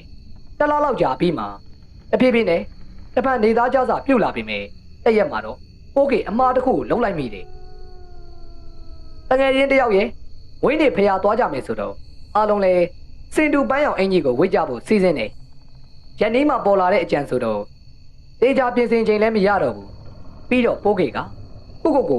ပန်းရောင်နဲ့မလိုက်ဘူးထင်လို့အဝေးစားထဲမှာပန်းရောင်ဆိုတာမရှိသလောက်ပဲရှိတဲ့တစ်ထည်စားနှစ်ထည်စားကလည်းအဟောင်းစုပ်တွေဒီတော့ကိုခိုင်မင်းပေးထားတဲ့မမသူသားရဲ့အဝေးစားထုံထဲမှာပန်းရောင်ပါလို့ကြည့်လိုက်တော့ဝမ်းဆက်တစ်စုံတွေ့လိုက်တယ်ဒါနဲ့ပဲနောက်နေ့မှာစောစီဖိလိမ့်ပြင်ဆင်ပြီးတာနဲ့အဲ့ဒီဝမ်းဆက်လေးကိုဝိပြီးတော့ထွက်လာထည့်လိုက်တယ်လူစုံတော့ပြောမယ်လို့အားခဲထားခဲ့ပြီမဲ့ အဲ့နေကအိုးကေရဲ့စိတ်ထဲမှာဘာကိုလေးလို့လေးနေမှမသိပါဘူးတခုခုကနောက်ကျောင်းမအေးတယ်လို့မကောင်းတာတခုကိုဖြစ်လာမှာကိုကြိုသိနေတယ်လို့ဖြစ်နေလို့စိတ်ကတိတိတသားကြီးကိုအစ်မပြေးနေတာပြီးတော့ညနေအထိကိုမနေတော့ပဲအိုးကေလေဖျားသောမုံစားပြီးတာနဲ့ပြန်လာလိုက်တယ်အိမ်ပြန်ရောက်တော့အိမ်ထဲမှာခဏထိုင်နေတော့မှာဟင်အတော်နန်နဲ့အပုံးနန်ကြီးရလိုက်တာမလို့လူကဆက်ခနဲ့မှတ်သွားတယ်ပြီးတော့ကြက်သိန်းကြီးလည်းထလာတာနဲ့အိမ်ထဲမှာဆက်မနေရဲတော့ပဲဆိုင်ဘက်ကိုခတ်တော့ထွက်လာလိုက်တယ်ဒါပေမဲ့တပွဲတို့ပဲကူလုတ်ပေးနေရင်းနဲ့လေအပုံးနန်ကြီးကရနေတာပြောရရင်အဲ့ဒီနန်းကကိုယ့်စီကနေတဝင်းဝင်းနဲ့ထွက်လာတယ်လို့ကိုနန်းတာအမေနဲ့မမဆိုမေနာကိုကပ်ပြီးတော့သမီးရဲ့နာကိုကတ်ရှုပ်ကြည့်ပါလားသမီးကိုဘောကအနံ့တကူရလားပေါင်တာနဲ့ရတယ်လေဘာလို့လဲကိုကြီးဘာမှမပြောသေးဘူးဒါဆိုရင်အပုံးနဲ့လို့အနံ့တကူကိုရောရလားမရပါဘူးခလေးမနဲ့အစားတော့ရောက်နေနားလာပြီးတော့ဘာတွေပြောနေတာတော့ကိုကြီးလေအနံ့ကိစ္စကိုဆက်မပြောတော့ပဲလောက်စီရရှိတာကိုဆက်လုံနေလိုက်တယ်နှာခေါင်းထဲမှာတော့အနံ့ကရနေတော့ပဲထူးထူးဆန်းဆန်းပန်းရောင်နေဝစ်လို့ပါလားအခုမှသေးချာကြည့်မိတယ်အဲ့ဒါသူစားအင်ကြီးမလားချုပ်ထားတဲ့စားကဈေးကြီးတဲ့ပိတ်စာမလို့ငါမှတ်မိနေတာသူရမ်းကြိုက်လို့ခဏခဏဝစ်တာမြင်ဘူးတယ်သူဝစ်တော့ကလှတယ်နင်ဝစ်တော့ဘာကြီးမှမသိဘူးမမဆုံးမေပြောတာကိုနားထောင်ရင်းနဲ့ပိုးကရဲ့စိတ်ထဲတကူကူကိုတတိယပြီးတော့ထိတ်ကနေဖြစ်သွားတယ်ဒါတခါကမမသူစားပြောဦးတဲ့အင်ကြီးပဲငါအနံ့ရနေတာကြီးကဒီအင်ကြီးနဲ့များစိုက်နေမလားအိုးကြီးလည်းချက်ချင်းပဲဦးရဖားရနဲ့အင်ကြီးပြေးလဲတော့တာပဲတိုက်ဆိုင်တာပဲလားထင်းတဲ့အတိုင်းကိုဖြစ်နေတာလားမသိပါဘူးအင်ကြီးလဲပြီးကြတဲ့ကအပုံနဲ့လည်းပျောက်သွားခဲ့တယ်ညအိုးကြီးကမမဆုံးမေခမ်းမှာပဲတောက်လျှောက်အိပ်ပြနေတာမလို့ညီမနေအောင်ဒီပေါ်ပြီးတာနဲ့အိပ်ရဝင်ခဲ့ကြတယ်ဒီမှာအမရှိနေတယ်ဆိုတဲ့အတိကြောင်အိုးကြီးလည်းစိတ်ချလက်ချကိုအိပ်ပျော်နေကြမလို့ဒီညလေနှင်းနှင်းချက်ချက်ကိုအိပ်ပျော်သွားတယ်နှစ်ဖူးကိုတောက်လိုက်တာလားခောက်လိုက်တာလားမသိပေမဲ့တော်တော်နာသွားတာမလို့အိုးကြီးလည်းချက်ချင်းနိုးလာမျက်လုံးကိုဖွင့်ကြည့်လိုက်တော့အမဆိုးမိကဘေးမှာငုတ်တုတ်ကြီးအခန်းမီးကလည်းပုံမှန်ဆိုရင်ညနေချက်မီးထုံးလာတာကိုအခုကတပွဲတိမ်မီးလုံးပဲထုံလာတော့လင်းရောင်ကခပ်ပြပြအစားကရန်လုံးမလို့ပေမဲ့ပုံစံကတမျိုးကြီးဖြစ်နေတာမလို့မမဘာဖြစ်လို့လဲအမဆုံးမိကဘာမှပြန်မဖြစ်ပဲပိုးကေဘက်ကိုခေါင်းကြီးလိမ်ပြီးတော့ကြည်လာတယ်ပိုးကေလည်းထထိုင်ပြီးတော့ဘာဖြစ်လို့လဲလို့အဲ့လိုကြီးမလုံးနဲ့တော့ညမလေးကြောက်တယ်မမလို့ပိုးကေလည်းပြောနေရင်နဲ့အမဆုံးမိရဲ့လက်မောင်းကိုလှမ်းဆွဲတယ်ဆွဲစိုးစစ်စစ်ကြီးဟုတ်တယ်မမဆုံးမိရဲ့အင်ကြီးတွေကဒီဆိုရွှဲနေတာပိုးကေလည်းကိုလက်တွေကိုငုံကြည့်လိုက်မိတယ်ရုပ်ချင်းဆိုတယ်လို့နှာခေါင်းထဲမှာရလာတဲ့အနက်သွင်းညီနဲ့ပိုးကေလေဒီခေါ်တဲ့တန်ကြောင်အလန်တကြားကိုမော့ကြည့်လိုက်တော့မြင်လိုက်ရတာကမမဆိုမိမဟုတ်တော့ခေါင်းတစ်ချမ်းနဲ့မျက်နှာတစ်ချမ်းကအသားစာတွေကဖွာထွက်ပြီးတော့ရုပ်ပြက်ဆင်းပြက်မျက်နှာတစ်ခုလုံးနဲ့လဲဘေးမှာနေသွေးအလိမ့်လိမ့်နဲ့ပိုးကေကိုစိုက်ကြည့်နေတဲ့မျက်လုံးတွေကဒေါသမပါတော့ညာလေဆူဆူရဲရဲမှတ်လို့ကြောက်เสียအတိပဲတုံပြဖို့စ조사နေတာလား၆လန်းဖို့စ조사နေတာလားမသိတယ်မျက်နှာဘေးပင်ပဲပိုးကေကြောက်လွန်းလို့အိဆက်တောက်တင်းနေပြီမမသူစားရဲ့မျက်နှာကကြက်သေးသေးနေတယ်ပိုးကေရဲ့အနားကိုတဖြည်းဖြည်းချင်းကိုတိုးလာရင်းနဲ့ဗဇက်ကနေပြောနေတာကအင်ကြီးကိစ္စမမပြောထားလားမပြောထားဘူးလားပြောပါပြီမမပြောထားလားမပြောထားဘူးလားမမမကြိုက်ဘူးနော်လုံးဝမကြိုက်ဘူးဤတိုးလေးပြောနေပေမဲ့ပိုးကေရဲ့နားထဲမှာတော့မိုးချင်းတန်လိုပဲလက်လုံးကြီးပြူးပြီးတော့လက်တောင်မခတ်မိလို့မျက်ရည်တွေကဝေးနေပြီကိုယ့်ရဲ့ရှိမှာနန္ဒာဘောကတစုံတရာကခေါင်းကိုဟိုဘက်ကိုစောင်းကြည့်ဒီဘက်ကိုစောင်းကြည့်လုံရင်းနဲ့လက်ညှိုးတဆဆနဲ့ပြောနေပုံကလက်ပြလွင့်မယ်ဆိုရင်လွင့်ကျင်လောက်เสียအာသိမိထားသလိုဖြစ်နေရင်းကနေပိုးကေလေစူးစမ်းပြီးတော့ပြောလိုက်မိတာကပြောထားပါတယ်နောက်မလုပ်တော့ပါဘူးကြောက်ပါပြီလို့ကြင်ကြပါဦးမေဒီလိုပြောရင်နဲ့ဝမ်းနေတာရောကြောက်တာရော ဘာလုံးလို့လုံးရမှမသိတော့တာရောကြောင်းအိုးကေလေအတန်ကအစားကတော့တူတူလေးပြောနေရကနေဖြည်းဖြည်းချင်းကိုကျဲလာပြီနောက်ဆုံးအောင်ကိုရင်းနဲ့ကဲပါယူပါအော်တော့တာပဲအမသူစားကတော့ပိုးကေကိုမမိတ်မတုံပဲစိုက်ကြည့်နေနေပြောထားလားမပြောထားဘူးလားဒီလိုတောက်လျှောက်ပြောနေတော့မယ်အမေနဲ့ကိုကြီးတို့နှိုးလာပြီးတော့အခန်းရှိကိုရောက်လာပြီမယ်အထက်ကချက်ထိုးထားတာမလို့ချက်ချင်းကိုဖွင့်မရဘူးနောက်ဆုံးကိုကြီးတိုးဝေကတကားကိုစောင့်ကံမှာရက်ကကျွတ်ထွက်ပြီးတော့တကားပွင့်တော့လာပဲအမေတို့မြင်ရတာကဂရင်တော့မှကုတ်ပြီးတော့အောင်ငိုနေတဲ့ပိုးကေရဲ့မုတ်တုတ်ထန်ရဲ့သားကနေလက်ညှိုးတဆဆနဲ့ဘာဒီပုတ်တုပြောနေမှမသိတဲ့စိုးမေကိုကြီးကပိုးကေကိုပြစ်ဖတ်ထားတော့အမေကမမစိုးမေကိုလက်ကဖန့်ဆွဲပြီးတော့သမီးညီမလေးကိုဘာတွေလုပ်နေတာလဲအမေအဲ့ဒီလိုပြောတော့မမစိုးမေကအမေကိုတစ်ခနဲ့လှည့်ကြည့်ပြီးတော့သမီးလေးအန်ဒီရဲ့သူ့စားပါဒီတော့မှအပမိနေပြီဆိုတာအမေသိလိုက်တယ်အမေတို့ကတော့မမစိုးမေကိုငကိုပုံစံအတိုင်းပဲမြင်နေရပါမယ်ပိုးကေကတော့မမသူစားရဲ့ရုပ်ပြက်ဆင်းပြက်ကြီးတိုင်းပဲတောက်လျှောက်ကိုမြင်ရတာမလို့အကြောက်ကံကိုငိုနေမိတော့တာပဲအမေကမမစိုးမေလက်ကိုကိုင်းပြီးတော့သမီးရဲ့ညီမလေးတအားကြောက်နေပြီအန်ဒီကပဲတောင်းပန်ပါတယ်ဘာလို့ပေးနေချင်တာလဲသမီးအမေစကားဆုံးတော့မမသူစားကအဝေးပုံးချင်းဘက်ကိုလက်ညှိုးထိုးပြီးတော့ပန်းရောင်ဝတ်ဆက်သူစားကိုပြန်ပေးပါအဲ့ဒါကိုအမတ်တရပေးထားတာအန်ဒီလျှော်ပြီးတာနဲ့သူစားဗီဒီယိုတွေကိုတွားထည့်ပေးမယ်နော်သမီးဒါဆိုရင်ကျင်းနေလားယင်မမသူစားလည်းခေါင်းငိတ်ပြတယ်ပြီးတော့ကိုကြီးရင်ခွဲထဲမှာတုံရင်အောင်ငိုနေတဲ့ပိုးကေကိုကြည့်ပြီးတော့စိတ်မကောင်းသလိုပုံစံနဲ့ခေါင်းကိုတစ်ချက်ပုတ်တက်ပေးတယ်သက်ဆန်းကလောက်နေတော့မမဆုံးမိကအကြာကြီးကိုအသက်ရှူချက်နေရာကနေအသက်ရှူလို့ရသွားတယ်လို့ရင်ကောင်းတန်ကြီးနဲ့ဟင်းကနေဆိုပြီးတော့တပြင်းမောကြီးချရင်းနဲ့တတိပြန်ဝင်လာလို့ဖြစ်လာပြီးတာနဲ့ဝမ်းနဲ့တကြီးကိုအောင်ငိုတော့တာပဲဒီလိုနဲ့အဲ့ဒီညကညီမနှစ်ယောက်ရဲ့ငိုတန်နေတဲ့စူညံသွားခဲ့တယ်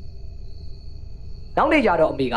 သူ့ရဲ့ခတီတိုင်းအင်ကြီးကိုရှော့ဖို့အချောက်ခံပြီးတာနဲ့မိဘူးတိုက်ပြီးတော့မမသူစားရဲ့ဗီဒီယိုတွေကိုတွားထည့်ပေးတယ်ထားခဲ့ပြီနော်သမီးဟုတ်ကဲ့အကောင့်ထဲမမြင်ရပါမယ်ခပ်ပြပြအတန်လေးတစ်ခုကိုအမေသေးချာဘောက်ကိုကြားလိုက်တယ်ရင်ထဲမှာထိတ်ကနေဖြစ်သွားတာနဲ့တူစိုးနေသွားတာမှလို့အခန်းထဲကပြန်ထွက်လာတော့အမေရဲ့မျက်လုံးမှာမျက်ရည်စတွေနဲ့ပိုးကေကတော့အလန့်လုံးပြီးတော့ဖျားတဲ့ပြင်အစားလဲမဝင်လို့စေကန်းမှာစိတ်ချိတ်ရတဲ့ထိပဲတိုက်ဆိုင်ပဲရပ်ပိုင်းလောက်နေတော့ကိုခိုင်မေးပြန်ရောက်လာတယ်လားသိမ့်မကြပဲပြန်လာဖြစ်တယ်အကြောင်းရင်းကကျွန်တော်ညာတိုင်းလို့ညီမလေးကိုအိမ်မက်တယ်အိမ်ရှိမှာကျွန်တော်ပြန်လာကိုမျှော်နေရှာတာဗျာကျွန်တော်လည်းညီမလေးကိုတွေ့တော့အပြေးသွားတာပေါ့အိမ်မက်ထဲမှာတော့အရင်လိုပျော်ရွှင်နေကြတာဒါပေမဲ့ဒါအိမ်မက်လို့ကျွန်တော်တတိထားလိုက်မိတာနဲ့ညီမလေးရဲ့ပုံစံပြောင်းသွားတယ်ဗျာတကူလုံးရေတွေဆူရှာနေပြီးတော့လေကိုခိုင်မင်းလည်းစမပြောနိုင်ပေမဲ့အိုးကေသဘောပေါက်တယ်အမသူစားရဲ့လက်ရှိပုံစံအမှန်ကမြင်ရစရာမှမရှိပဲညီမလေးကအိမ်မှာပဲကျွန်တော်ကိုစောင့်နေရထင်လို့ပြန်လာတာဗျာကျွန်တော်ညီမလေးကိုကောင်းရမွန်ရရောက်ဖို့ကျွန်တော်လှုပ်ပေးရမယ်သူဒီလိုဘဝဖြစ်နေရတာကျွန်တော်ကြောက်လာတော့မသိပါဘူးဗျာတကားဆုံးတာနဲ့ရဲရည်မထိန်နိုင်ပဲဝမ်းတဲ့တကြီးကိုငိုချလိုက်တယ်ကိုခိုင်မင်းကြောင့်အိုးကေလေခြိုက်ကြီးတငယ်နဲ့ငိုလိုက်မိတယ်ဒီလိုနဲ့မမသူစားအတွက်ကိုအလူမလုတ်ခင်ညာမမသူစားကအမေကိုအိမ်မက်ပေးတယ်သူ့ကြောင့်ထိတ်လန့်သွားရရင်တောင်းပန်ကြောင်းတမင်6လန့်ခြင်းလို့မဟုတ်ပဲပုံစံကိုကဒီလိုအသွင်ပြင်ဖြစ်နေကြောင်းတတ်နိုင်သလားရုပ်ပြတဲ့တံတန်မဖြစ်အောင်စူးစမ်းပြင်မယ်မရကြောင်းဒီတခါကိုတိုင်းအမျှဝေပေးရင်တာတို့ခေါ်တော့မှဖြစ်ကြောင်းပြောပြီးတော့အမေကိုကတော့ရှာနေတဲ့လီအိမ်မက်ကနိုးတဲ့ချိန်အမေမှာမျက်ရည်ရွှဲတာအလူနေကိုရောက်တော့တရားမနာခင်မှာကိုခိုင်မင်းကမမသူစားရဲ့ပန်းရောင်ဝါးဆက်လေးကိုရေခွေမှာပိုင်ရင်းနဲ့တူတူလေးပြောနေခဲ့တာကကိုစိတ်ချပြီးသွားတော့ညီမလေးကိုတကယ်ချင်းတာတို့ခေါ်ပြီးတော့ကောင်းရမွန်ရအောင်သွားပါညီမလေးရဲ့အခန်းထဲမှာပဲ့တယ်ထက်နေတယ်ခြိုက်တန်နှစ်ခုကိုပိုးကေတို့အပြင်ကနေကြားနေရတာမလို့အားလုံးလည်းမျက်ရည်ကိုစီနေအမျှဝေပြီးတဲ့အချိန်မှာတော့မမသူစားတကယ်ပဲထွက်ခွာသွားခဲ့ပါပြီဒါကိုလည်းကိုခိုင်မဲပါဝင် အိုးကေတို့အားလုံးခံစားသိရှိမိခဲ့တယ်လေကိုရဲ့ညီမငယ်တယောက်ကောင်းရဘုံဘွားမှာငင်းချမ်းပါစေတော့ကွယ်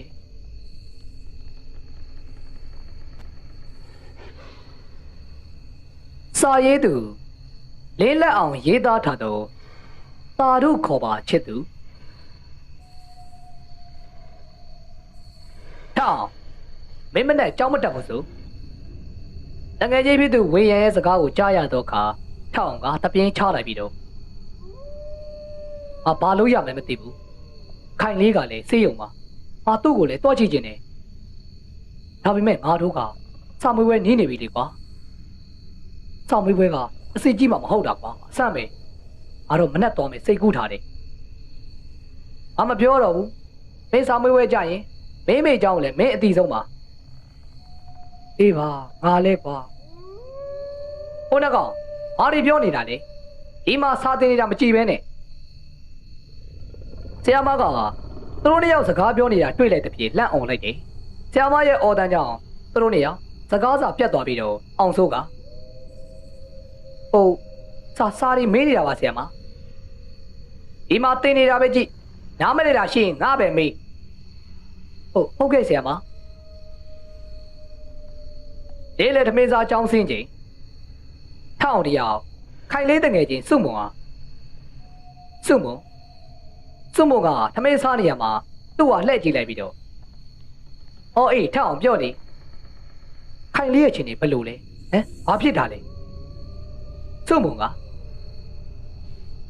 ဘာမှတော့မဖြစ်ပါဘူးကဒီလိုပဲအစာအိမ်ရောက်တာတယ်ဟုတ်လားစိုးရင်ရလားအစိုးရင်ရပါဘူးဟာနေလဲဘာမှဖြစ်မနေနဲ့စာလဲကြံအောင်အေးပါဟာအမနဲ့သူ့စီသွားမလို့စုမုံကအလန်တကြားဖြစ်သွားပြီလို့ဘလို့နေသွားမလို့ဟုတ်လားအေးငါသွားမလို့မနေတတ်တော့ဘူးစုမုံကအသွားပါနေလားဟာထောင်ကစုမုံအသေးချာကြည့်လိုက်ပြီတော့စုမုံဘာဖြစ်နေတာလဲငါသွားကြည့်ချင်တာဘာဖြစ်လို့လဲနေကြည့်ရတာငါသွားမယ်ပြောတာအလန်တကြားနဲ့ဘာဖြစ်နေတာဘာမှဖြစ်ပါဘူးကွာထောင်ကမတင်ကတော့စုမုံသူဘာဖြစ်တာလဲနေငါ့ကိုညားနေတာလားစုမုံကငါတို့ကစာမေးပွဲနေပြီလေဟာအဲ့ဒါကြောင့်ပြောတာပါထောင်ကစမမေးတော့ပဲလက်ထွက်လာခဲ့စုမုံသူကညားနေသည်ဆိုတာသူ့ရဲ့စိတ်ထဲမှာလိုလိုသိနေတယ်အဆက်ထဲမှာပင်ချစ်သူခိုင်လေးပေါ်မှာစိုးရိမ်စိတ်များကဖြစ်ပေါ်လာတယ်အတန်ထဲကိုပြန်ထိုင်လိုက်ပြီးတော့ခိုင်လေးရဲ့အကြောင်းစဉ်းစားနေမိတယ်ထောင်မင်းသွားမိတာလားအငယ်ချင်းဖြစ်သူဝေရန်ကမေးလိုက်တဲ့ပြေဟုတ်တယ်ဒါပေမဲ့သူညာနေတာငါသိတယ်မင်းမနဲ့လိုက်သွားရင်တော့ချင်းတွေကိုသိရမှာပဲအေးပါငါလည်းအချိန်မြန်ကုန်ချင်းပြီကွာထောင်တရားအိတ်မပြောနိုင်ပြီသူ့ရဲ့ချစ်သူခိုင်လေးရာစိုးရိမ်စိတ်နဲ့တူချစ်သူရဲ့မျက်နှာတွေ့ကျင်နေသည့်စိတ်ကပြင်းထန်လာတယ်ဘုံမြမြလင်းပါစေဟုလေစူတောင်းနေမိကြက်တုံတန်ကြားလိုက်ရသဖြင့်နာရီကိုကြည့်လိုက်တော့မနက်3 နာရီတော့ထိုးပြီမေတို့မနှိုးခင်သွားမှာထောက်အောင်တရားကြောဖို့အိတ်ထဲလိုအပ်သည့်ပစ္စည်းများကိုထည့်က3 နာရီခွဲလောက်ကြာတော့အိမ်မှာတိတ်တိတ်ထွက်ခွာလာခဲ့ချင်းချင်းလျှောက်လိုက်ကားစီးလိုက်ပြီးထောက်အောင်တရားခိုင်လေးရှိသည့်ဆေးရုံသို့ရောက်လာအချိန်ကတော့မနက်9 နာရီဆေးရုံဝင်းနေရှိတွဲလျှောက်လာသောလူများဆုံးပါသွားသောသူများကိုပြန်တယ်လာပြီးတော့ဘေးမှာငိုယိုကလိုက်ပါလာသောသူများယောဂဝေဒနာအားပြင်းထန်ခံစားနေရပြီးတော့မျောလူလူဖြစ်နေသောသူများဒါတွေဟာဆေးရုံရဲ့သဘာဝဆိုလဲမှားမယ်မထင်ပါထောက်အောင်တရားဆေးရုံနဲ့ဝင်လာခဲ့ခိုင်လေးရှိသည့်အခန်းနံပါတ်က39ဆေးရုံဝင်နေအခန်းနံပါတ်များအားကြီးနေဟိုရှာတီရှာနဲ့ထောက်အောင်တရားအခန်းနံပါတ်39ဟာတွေ့လိုက်ရတယ်အခန်းထဲဝင်ကန်နေမှာဘေးဘီတို့ကြည့်လိုက်ငါဝင်သွားလို့ဖြစ်ပါမလားသူ့ရဲ့မိဘတွေမေးရင်ငါဘယ်လိုဖြေရမလဲထောက်အောင်တရားအခန်းထဲကိုဝင်ရန်ဝင်လေးနေမိတယ်ထို့နော်ဘာဖြစ်လဲကွာသူကငါရဲ့ချစ်သူပဲဘာဖြစ်ဖြစ်ဝင်မယ်ကွာထောက်အောင်တရားအကောင်တုတ်ဖွင့်လိုက်ပြီးတော့ထဲသို့ကြည့်လိုက်တာဝန်ကျဆရာမလေးက တကားဖွင့်တဲ့ကြားတဲ့ပြေလှည့်ကြည့်လိုက်ပြီးတော့ထအောင်ကဘသူလဲရှင်လူနာရှင်ရဲ့မိသားစုကလားဟုတ်ကဲ့သူ့ရဲ့တငယ်ချင်းပါဗျထုံးတော်ဆရာမလေးကသူ့ဟာခုံတစ်ခုကလက်ညှိုးထိုးပြပြီးတော့အဲ့ဒီမှာခဏထိုင်ဆောင်ပေးပါအခုဆေးစစ်စင်းနေလို့တော်ကြမလူနာနဲ့ပြောလို့ရပါမယ်ဟုတ်ကဲ့ပါဗျာထောက်အောင်တရား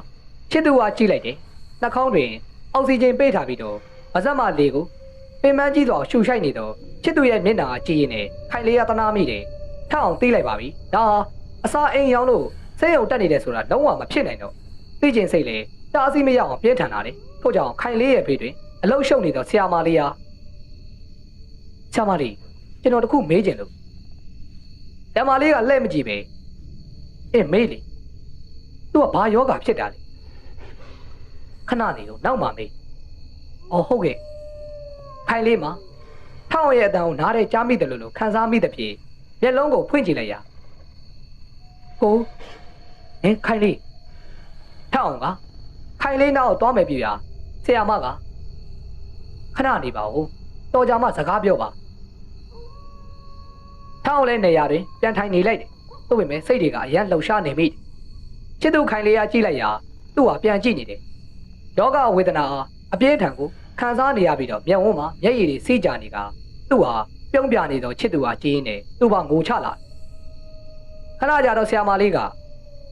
အကိုစကားပြောလို့ရပါပြီဒါပေမဲ့သူ့ကိုအများကြီးမမေးပါနဲ့သူစိတ်ကျဉ်ကျက်စေမဲ့စကားတွေမပြောပါနဲ့သူ့ရဲ့မိဘတွေတော်ကြလာလိမ့်မယ်ဟုတ်ကဲ့ခင်ဗျာဆရာမလေးကပစ္စည်းပစ္စည်းများတိတ်မိတော့တကားဝရထောက်အောင်ကဆရာမခဏလုံးထောက်အောင်လေဆရာမနောက်မှာလိုက်သွားတယ်အခန်းပြင်ကိုရောက်တော့အခါဆရာမသူကဘာဖြစ်တာလဲဆရာမလေးကသူ့ဟာသေချာကြည့်လိုက်ပြီးတော့မင်းကသူ့ရဲ့ချစ်သူမဟုတ်လားထောက်အောင်လည်းမညာတော့ပဲဟုတ်ပါလေဗျာမင်းကိုအကြံတစ်ခုပေးမယ်သူ့နှစ်သိပ်ပေးပါသူဝမ်းနဲ့မဲ့စကလုံးတွေမပြောပါနဲ့ထောက်အောင်ကသူကဘာယောဂဖြစ်တာလဲဆရာမသွေးကင်စားဗျာထောက်အောင်လေစိတ်ပြက်လက်ပြက်ထိုင်ချလိုက်မိတယ်ထုံတော့မျက်ဝန်းမှာမျက်ရည်များအလိုလိုကျလာခဲ့တယ်ခိုင်လေးဖြစ်မှာဖြစ်ရလေရောကိုဘလို့ဖြေရမလဲဆရာမလေးမှာသူ့ဟာပြောပြီးတော့ပြန်သွားတယ်ထောက်အောင်တရားအခန်းရှိတွင်စောက်တရားမရငိုကြွေးနေမိတယ်ထုံတော့မျက်ရည်ရသုံးလိုက်ပြီးတော့ခန်းထဲဝင်လာခဲ့တယ်ချစ်သူရဲ့မျက်နှာကိုပြန်မြင်တော့စိတ်ကတိတ်မရတော့မျက်ရည်ကကျလာပြန်တယ်ခိုင်လေးကသူ့ဟာကြည့်ကကိုထောက်အောင်ကခိုင်လေးရဲ့ဖေးရှိခုံလေးတစ်ခုံလေးထိုင်လိုက်ပြီးတော့ခိုင်လေးရဲ့လက်အားစုပ်ကင်ကကိုရှိတယ်နော်ခိုင်လေးအားမှဖြစ်ဘူးခိုင်လေးကထောက်အောင်ပြုံးပြလိုက်ပြီးတော့တုံးချင်းသောတန်ဖြော့ဖြော့နေကိုစားမကြက်ဘူးလားယင်စားမွေးပွဲကဖြေတော့မှလေစားပြန်ကြက်ပါကိုရဲ့ထောက်အောင်ကခိုင်လေးကလေစားမွေးပွဲကအစိတ်ကြီးမှမဟုတ်တာလေကြာလေဘာမှဖြစ်ပါဘူးကိုပြောလေခိုင်လေးကကိုအရမ်းချစ်တယ်ကိုနဲ့မခွဲနိုင်ဘူးဒါပေမဲ့ခိုင်လေးသိနေတယ်ခိုင်လေးမနေရတော့ဘူးထအောင်ကခိုင်လေးကလေဘာတွေပြောနေရလဲခိုင်လေးဘာမှဖြစ်ပါဘူးကိုရှိတယ်လေခိုင်လေးရဲ့ဘေးမှာကိုမျက်ရှိနေတယ်လေခိုင်လေးရဲ့မျက်ဝန်းမှာမျက်ရည်များကြာဆင်းလာခဲ့တယ်ကိုရဲ့ခိုင်လေးအားလုံးကြားပြီပါပြီခိုင်လေးကိုခိုင်လေးကိုချင်းရင်ဒီနေ့10တန်းအောင်ဖြေပါနော်ထောက်အောင်လေခေါင်းငုံချလိုက်တယ်သူကြားနေတော့မျက်ရည်ဟာခိုင်လေးမြင်မဖြစ်ပါတုတ်ပင်မယ်အကိုငိုနေတာခိုင်သိပါလေမငိုပါနဲ့ကိုရဲ့ခိုင်လေးကိုရဲ့ပေမှာမျက်ရှိနေမှာပါထောက်ရမခွဲဘူးနော်အဲ့မှာခိုင်လေးရဲ့ခဏကြတော့ခိုင်လေးရဲ့မိဘများပြန်ရောက်လာကြတယ်ထောက်အောင်တွေ့လိုက်ရတဲ့ပြေမင်းကဘာလုပ်လဲဒီကိုဘာလာလောက်တာလဲထောက်အောင်ကကျွန်တော်ရဲ့တငယ်ချင်းမှာခိုင်လေးကအဖေခိုင်လေးရဲ့အဖေကခိုင်လေးနောက်ကိုမြန်လျှောက်သွားပြီတော့သမီးလေးဘာဖြစ်လို့လဲအဖေသူကသမီးချစ်သူပါဖေတို့မေတို့ပြီးရင်သမီးချစ်တာသူ့ကိုပါ ထောက်အောင်တရားခိုင်လေးမမြင်အောင်မျက်နှာလွှဲကကြိတ်ကိုနေမိခိုင်လေးရဲ့မိကထောက်အောင်ငိုနေမိတွေကို၎င်းသူသမီးလေးရဲ့ယောဂခံစားနေရတဲ့ကြားထဲမှာမျက်ရည်များနဲ့တူထွက်လာသောစကားလုံးများကိုကြားရတော့ကစိတ်ထဲမှာမတင်းနိုင်တော့ပြီထောက်အောင်နေတူခိုင်လေးရဲ့မျက်နှာလွှဲကကြိတ်ကိုနေမိခိုင်လေးရဲ့ဖေကသမီးနေကောင်းလာလို့သမီးတို့ကြောင်းပြီးရင်သမီးတို့နှစ်ယောက်ကိုအဖေတို့တူတူနေခိုင်းပါပါသမီးလေးမငိုနဲ့နော်အခုဆိုရင်သမီးဘေးမှာသမီးရဲ့ချစ်ဆုံးလူတွေရှိနေကြပဲသမီးလေးပြန်ကောင်းလာမှာပါထောက်အောင်လေခိုင်လေးရဲ့မိဘတို့စင်ပြေလာကြတယ်ညနေပိုင်းကျတော့ခိုင်လေးရဲ့အဖေကမင်းကစာမကြက်ဘူးလားစာမွေးပွဲကအစီကြီးမှမဟုတ်တာဦးလေးရဲ့မင်းလာတာမင်းမိဘတွေသိလားမသိပါဘူးခိုးထွက်လာတာပါသိရင်လာလို့ရမှာမဟုတ်ဘူးလေခိုင်လေးရဲ့အမေကပါအဲ့ဒါဆိုရင်တော့ပြန်လိုက်ပါသားရဲ့မိဘတွေစိတ်ပူနေလိမ့်မယ်ကျွန်တော်မပြန်ပါဘူးခိုင်လေးကိုကျွန်တော်ဒီတိုင်းကိုမထားခဲ့နိုင်ဘူးခိုင်လေးရဲ့အဖေကမင်းပြန်ပါကိုပြန်လိုက်ပါနော်ကိုလေစကြက်ရမှာလေဒီနေ့10တန်းကိုအောင်ဖြေပါနော်ထောက်အောင်ကခိုင်လေးရဲ့လားစုပ်ကင်လိုက်ပြီတော့ခိုင်လေးရဲ့ထို့နောက်ထောက်အောင်လည်းပြန်လာခဲ့တယ်အပြန်ငယ်ခိုင်လေးဟာကိုပြန်လာခဲ့မယ်နော်ခိုင်လေး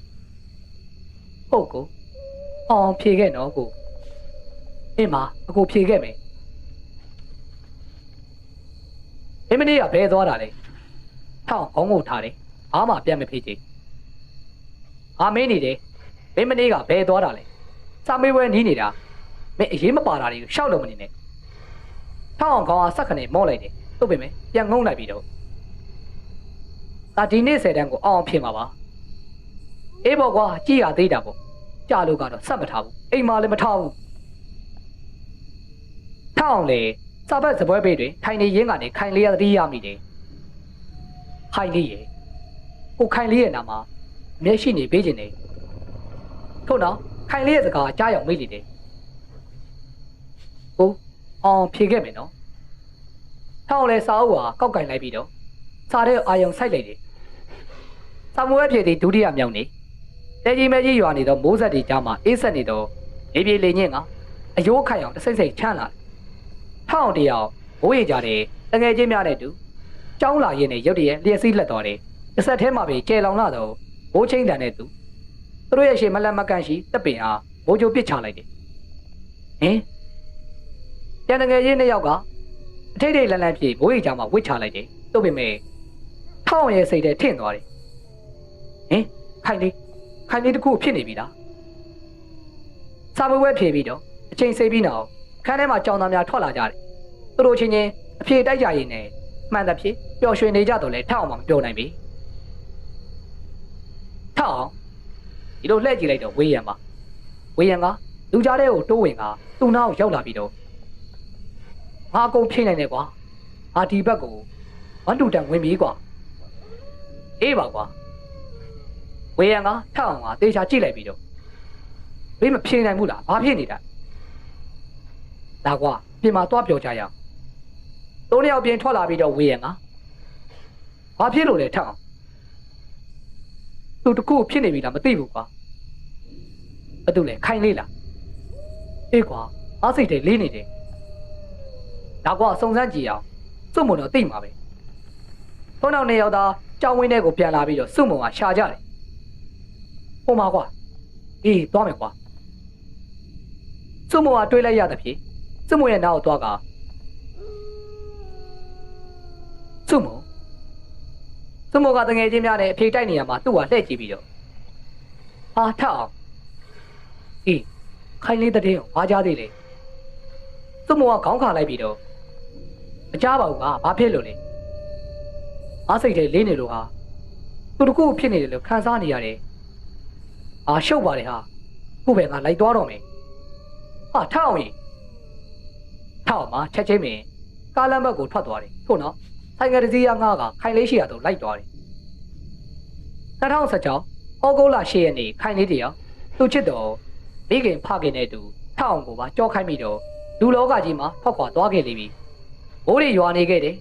ခိုင်လေးဟာ ချက်ချင်းပင်အိမ်ပြန်တည်လာကြတယ်ထအောင်ကစိတ်ုံရောက်သွားပြီးတော့ခိုင်လေးရသွားကြည့်ရမတွေ့ရတော့ဘူးဘေးကြည့်တော့အခါကြားလိုက်ရသည့်စကားကဆရာဝန်ကြီးကလက်လျှော့လိုက်လို့အိမ်ပြန်တည်သားကြပြီတဲ့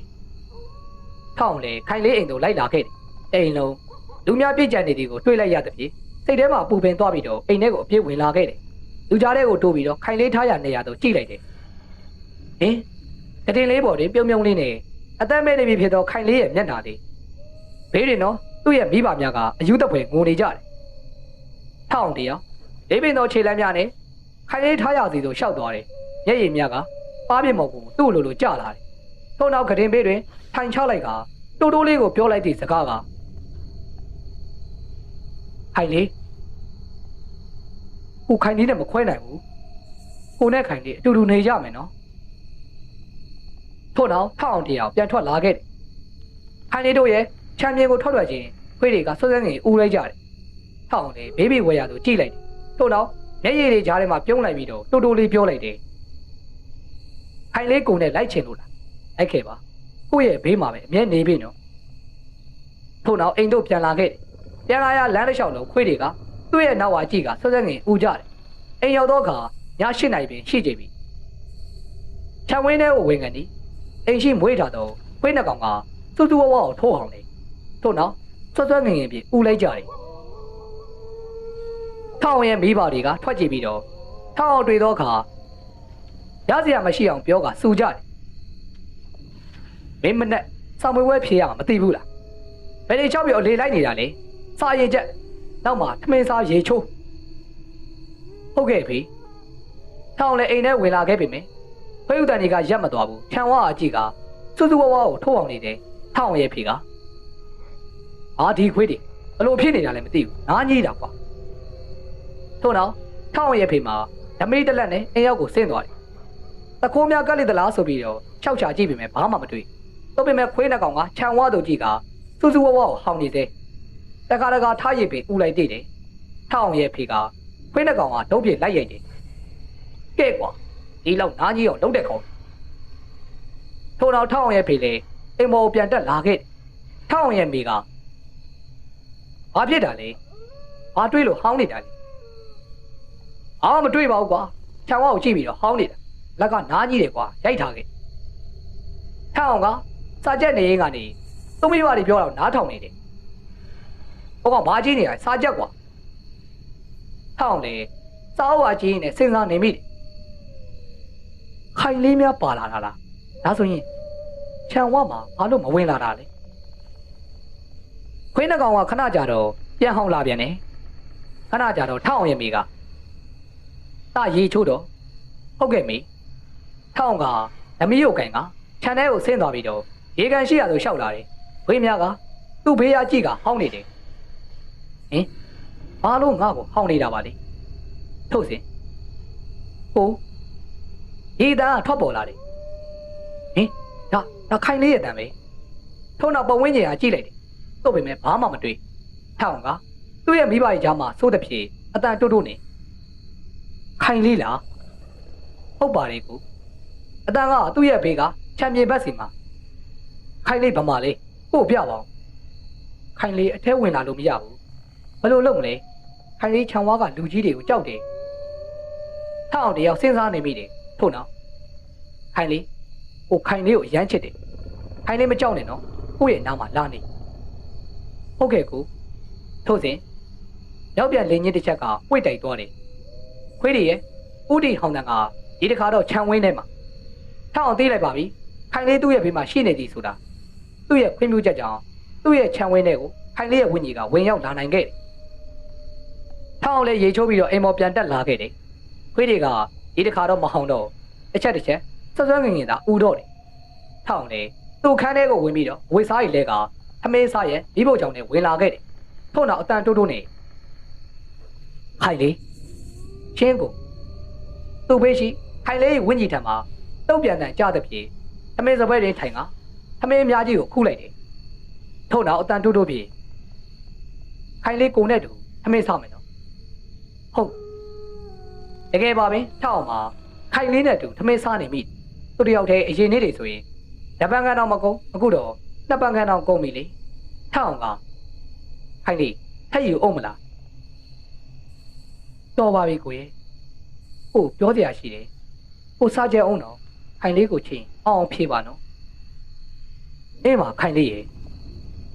ဟုတ်ခိုင်လေးကိုရဲ့ဘေးမှာရှိပါတယ်ဟိုခိုင်လေးကိုမြင်ချင်းနဲ့ကွာနောက်တော့တွေ့ရမှာပေါ့ကိုရဲ့အေးမှာထို့စဉ်ထောက်အောင်ရဲ့မိကဟာသမင်းစားတာကြားလာကြည်လားစားကြရအောင်မေလေဟုတ်မေပြီးပြီထောက်အောင်တရားအပေါ်တက်တော့တက်လာခဲ့တို့နော်အခန်းတောင်စားပွဲစပွဲတွင်စားထိုင်ဖက်နေရင်းကနေတန်တိုးတိုးနေခိုင်လေးပြည့်ပြည့်တမ်းမကြရထက်ခေါ်ကြည့်တယ်ခိုင်လေးအမလေးထို့စဉ်ခိုင်လေးလေတက်ရှိထင်ကြရှိစဉ်ခါကသူစားသည့်ခါတိုင်းငိုတိငိုတံမျိုးထပ်ပေါ်လာတယ်ထောက်လေစိုးရင်သွားပြီးတော့ခိုင်လေးဘာဖြစ်လို့လဲခိုင်လေးအယံဝမ်းနေတယ်ခိုင်လေးဖေတို့မေတို့နဲ့လူလောကကြီးမှာနေကြတာ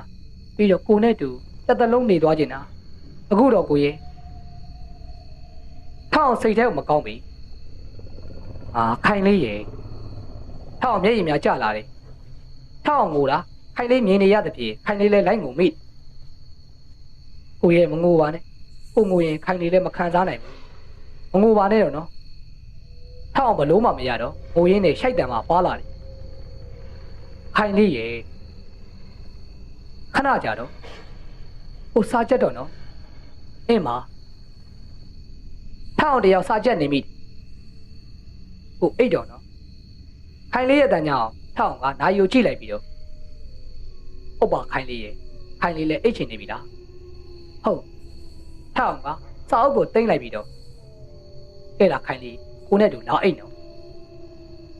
ထောက်တယောက်သူ့ရဲ့ကလေးပေါ်မှာခေါင်းတစ်ခုအပိုချပေးလိုက်တယ်ထို့နောက်သူ့ရဲ့နေရာတွင်သူလှဲလျောင်းလိုက်ပြီးတော့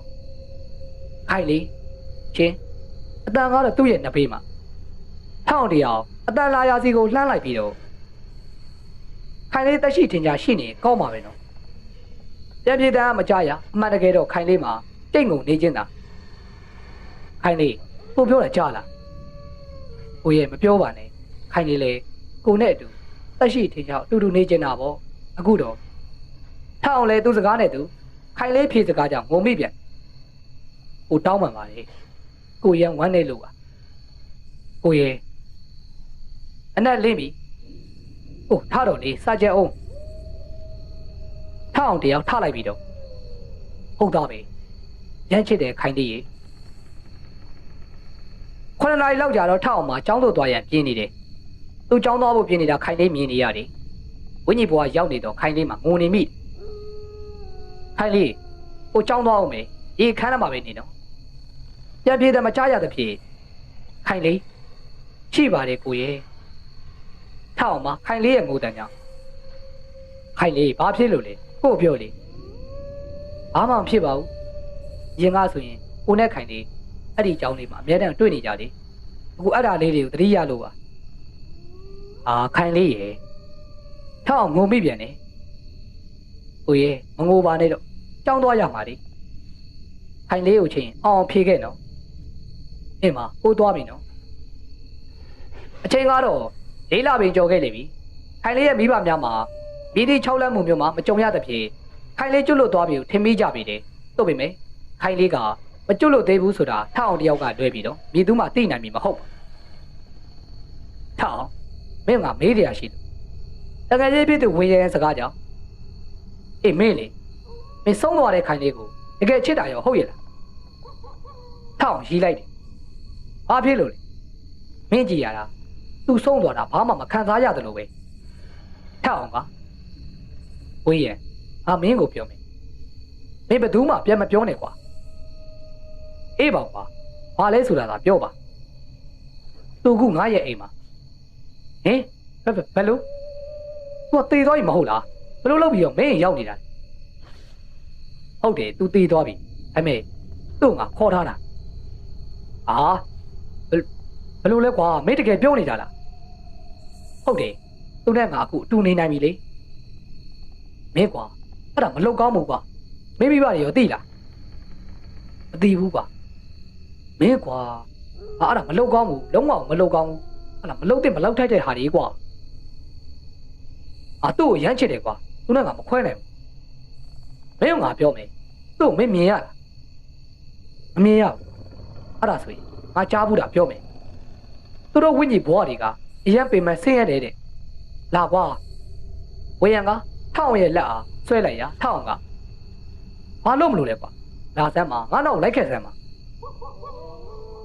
ဝေယံရဲ့ဥဆောင်မှုနောက်ထောက်ပါလာတယ်သူ့ရဲ့ခြေလက်မြတ်ကဖုံးတော်ကြီးကျောင်းစီတို့ဝေယံကထိုဖုံးကြီးကျောင်းကြီးကျောင်းတိုင်ဆရာတော်ဟာထောက်အောင်ရဲ့အကြောင်းဟာရှောက်တင်လိုက်တယ်ဆရာတော်ကအံ့ဩသွားပြီးတော့ထောက်အောင်ဟာသူပြောတာတကယ်လားတကားထောက်အောင်လဲဆရာတော်ဟာမညာချင်းတစ်ပြေမှန်ပါဗျာဆရာတော်ကစုတ်တက်ဖြစ်လူငယ်တွေအလုံးသိမလုံးအပ်တာတွေကိုရှောက်လုံနေကြတာပါလားဖုန်းတော့လက်အုပ်ချပြီးတော့ထိုင်နေတော့ထောက်အောင်ဟာတကားလေးသူတို့ရဲ့ဝိညာဉ်ဘဝလေးတွေက